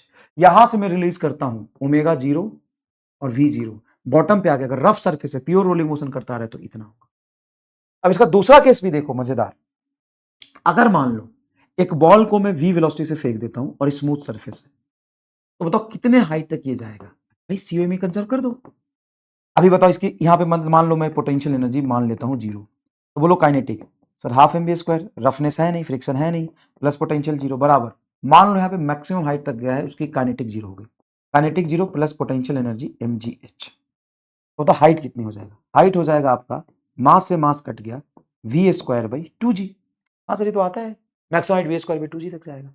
अब यहीं पे मैं अगर रफ कर दूं तो तू गेस कर क्या होगा आंसर, अगर मैं यहाँ पे रफ सरफेस कर दूं, म्यू दिया हुआ है, अब मैंने प्योर रोलिंग मोशन v से चलता हुआ ओमेगा से घूमता हुआ फेंका, बताओ ये कितने हाइट तक मैक्सिमम चलेगा सर, बताएं कितने हाइट तक चलेगा, बताओ बताओ बताओ, कोई दिक्कत नहीं, बताओ सर हम बताते हैं, हाँ बताओ मैक्सिमम हाइट हो जाएगा इसका v²/2g इंटू बीटा। मतलब समझ रहे हो, ये टॉपिक कम से कम 3 क्लास चलता है, 2.5 क्लास 2 क्लास, जिसको मैंने तुम्हें बस 45 मिनट पढ़ाया, टाइम की भी लिमिटेशन, ये भी याद रखना बेटा, एक तरफा मत सोचना, टाइम के लिमिटेशंस के साथ मैंने तुमको ये कराया, v²/2g इंटू बीटा। अब तुम सवाल देखो, नीट 2018 जेई मेन कुछ भी सवाल देखो, कैसे सॉल्व करते हैं सवाल देखो। Solid sphere is in rolling motion, in rolling motion a body possesses translational plus translational kinetic, देखो पॉजेस ट्रांसलेशनल काइनेटिक एनर्जी एल बेस रोटेशनल काइनेटिक एनर्जी, ठीक है पता है। Simultaneous ratio of K T मतलब के ट्रांसलेशनल बटा K T plus K R मतलब टोटल, ये भाई के टी बटा के ई टोटल ही तो है ये, ट्रांसलेशनल प्लस रोटेशन टोटल हो गया, इसका रेशियो पूछा किसके लिए, सॉलिड स्फीयर, सॉलिड स्फीयर के लिए 0.71 0.71 को अगर तुम नहीं समझ पा रहे तो 71/100 लिखोगे। हाँ सर 5/7 आ गया ये, एक मिनट, हाँ 5/7, 5/7 आए, 5/7 ही आंसर है। 0.71 5/7 तो 49 0.71 आ जाएगा। बताओ कैसा लगा, तो आसान लगा गुरुजी। ये देख, which of the following if mass and radius are assumed to be same have maximum percentage of total kinetic energy in rotational form. Rotation में सबसे ज्यादा किसका जाएगा, तो रोटेशन में सबसे ज्यादा रिंग का जाएगा। कैसे, रोटेट देखो, बीटा जब तुम लिखते हो तो 0.5 0.6 0.66 0.71 यह तुम्हारा ट्रांसलेशन बाय टोटल। रोटेशन देखोगे तो 1 माइनस बीटा 0.5 0.4 0.33 0.28, तो रोटेशन में सबसे ज्यादा तो रिंग का ही है और ट्रांसलेशन में सबसे ज्यादा सॉलिड स्फीयर। खत्म, मतलब सवाल देख रहे हो कैसे हो रहे हैं। ये देखो, circular disc of mass 2 kg radius 10 centimetre rolls without slipping with speed इतना, देन टोटल काइनेटिक एनर्जी। तो टोटल काइनेटिक एनर्जी को टोटल काइनेटिक एनर्जी ट्रांसलेशन के टर्म्स में लिख सकते हो half mvcm into 1 plus k square by R square, मतलब ये 1/बीटा वाला फॉर्म, ये बटा में बीटा चला जाएगा, बस वही फॉर्मूला है। ये देखो, speed of the uniform solid cylinder after rolling down an incline plane of vertical height h from rest without sliding is. अब चलो, प्योर रोलिंग मोशन का दूसरा नाम है रोलिंग। ऐसे तुमसे अगर बोले ना प्योर रोलिंग मोशन, या ये ना बोल के तुमसे सीधा बोल दिया रोलिंग, तो रोलिंग मतलब प्योर रोलिंग मोशन होता है। ये लैंग्वेज में लिखा होगा रोलिंग कर रहे हैं तो प्योर रोलिंग ही मानना है। अब देख, speed of the uniform solid cylinder after rolling down मतलब प्योर रोलिंग मोशन कर, तो इसको तुम स्लाइडिंग नहीं समझोगे, रफ सरफेस है ये। Down in incline plane of vertical height h from the rest without sliding is, तो स्पीड पूछा है after rolling down an incline plane पर रोलिंग डाउन किया h हाइट से, तो स्पीड पूछा, तो v बराबर रूट अंडर 2gh, तुम जानते हो बीटा लगा दो बस, बीटा किसका, सिलेंडर। अब कैसा सिलेंडर, यूनिफॉर्म सॉलिड सिलेंडर मतलब सॉलिड सिलेंडर, मतलब डिस्क, डिस्क मतलब रिंग, स्फेयर हॉलो स्फेयर, फिर डिस्क मतलब 0.66 मतलब 2/3, तो होगा v बराबर रूट अंडर 4gh/3। ये सारा चीज देखो कितना अच्छे से ड्राइव करके तुमको करा दिया, आंसर आ गया। तो हर तरह के सवाल बहुत आसान हो रहे हैं। यस, नेक्स्ट देखो, थिन यूनिफॉर्म सर्कुलर रिंग मतलब रिंग है, इज रोलिंग डाउन, रोलिंग मतलब pure rolling on incline plane of inclination 30 degree, inclination 30 degree, theta 30 degree. अब देखो, लीनियर एक्सीलरेशन ये पूछा, तो ए बराबर नॉर्मल इंक्लाइन प्लेन पे एक्सीलरेशन जी साइन थीटा होता है, हाँ इसमें बीटा लगा दो, बोलो जी थीटा दिया है 30, तो साइन 30 इंटू बीटा रिंग के लिए क्या था half 0.5, sine 30 half g/4 is answer. मतलब तुम देख लो कैसे सवाल सॉल्व हो रहे हैं, लेवल देख लो भाई, पर ऐसा नहीं कि ये आसान है, ये अच्छे सवाल है। Solid sphere of different mass, radius and density roll on a rough inclined plane of identical situations. The time to come down is independent upon their mass, radius, density, all of this. तो solid sphere के इसके लिए जो acceleration तुमने निकाला था g sin theta into beta हो गया तो ना 0.5, इसमें कहाँ मास है, इसमें कहाँ डेंसिटी, कहाँ साइज है, तो ये तो बताया था कि बीटा की वैल्यू एक शेप के लिए फिक्स आती है। बता, a body is rolling without slipping on a rough surface, then work done by friction 0। Friction static लग रहा होता है जिस पॉइंट कॉन्टैक्ट पॉइंट स्लिप नहीं कर रहा, तभी तो प्योर रोलिंग है। तो work done by friction always 0, में 0 नहीं, प्योर रोलिंग मोशन में work done by friction is always 0। Solid sphere ball is sliding without slipping down in inclined plane, the fraction of its total energy associated with rotation. तो fraction with total energy associated with rotation मतलब kinetic energy rotation वाला बटा kinetic energy total वाला पूछा, किसका, solid spherical ball. अभी तो कर दिया आपने। ये आएगा 1 माइनस बीटा, बीटा होता है 5/7, तो 5/7 2/7 आ जाएगा, 2/7 निकाला है ये बीटा सॉलिड स्फीयर का 5/7। बताओ इन सब सवालों में तुमको मजे आए कि नहीं, आसान लगा सवाल।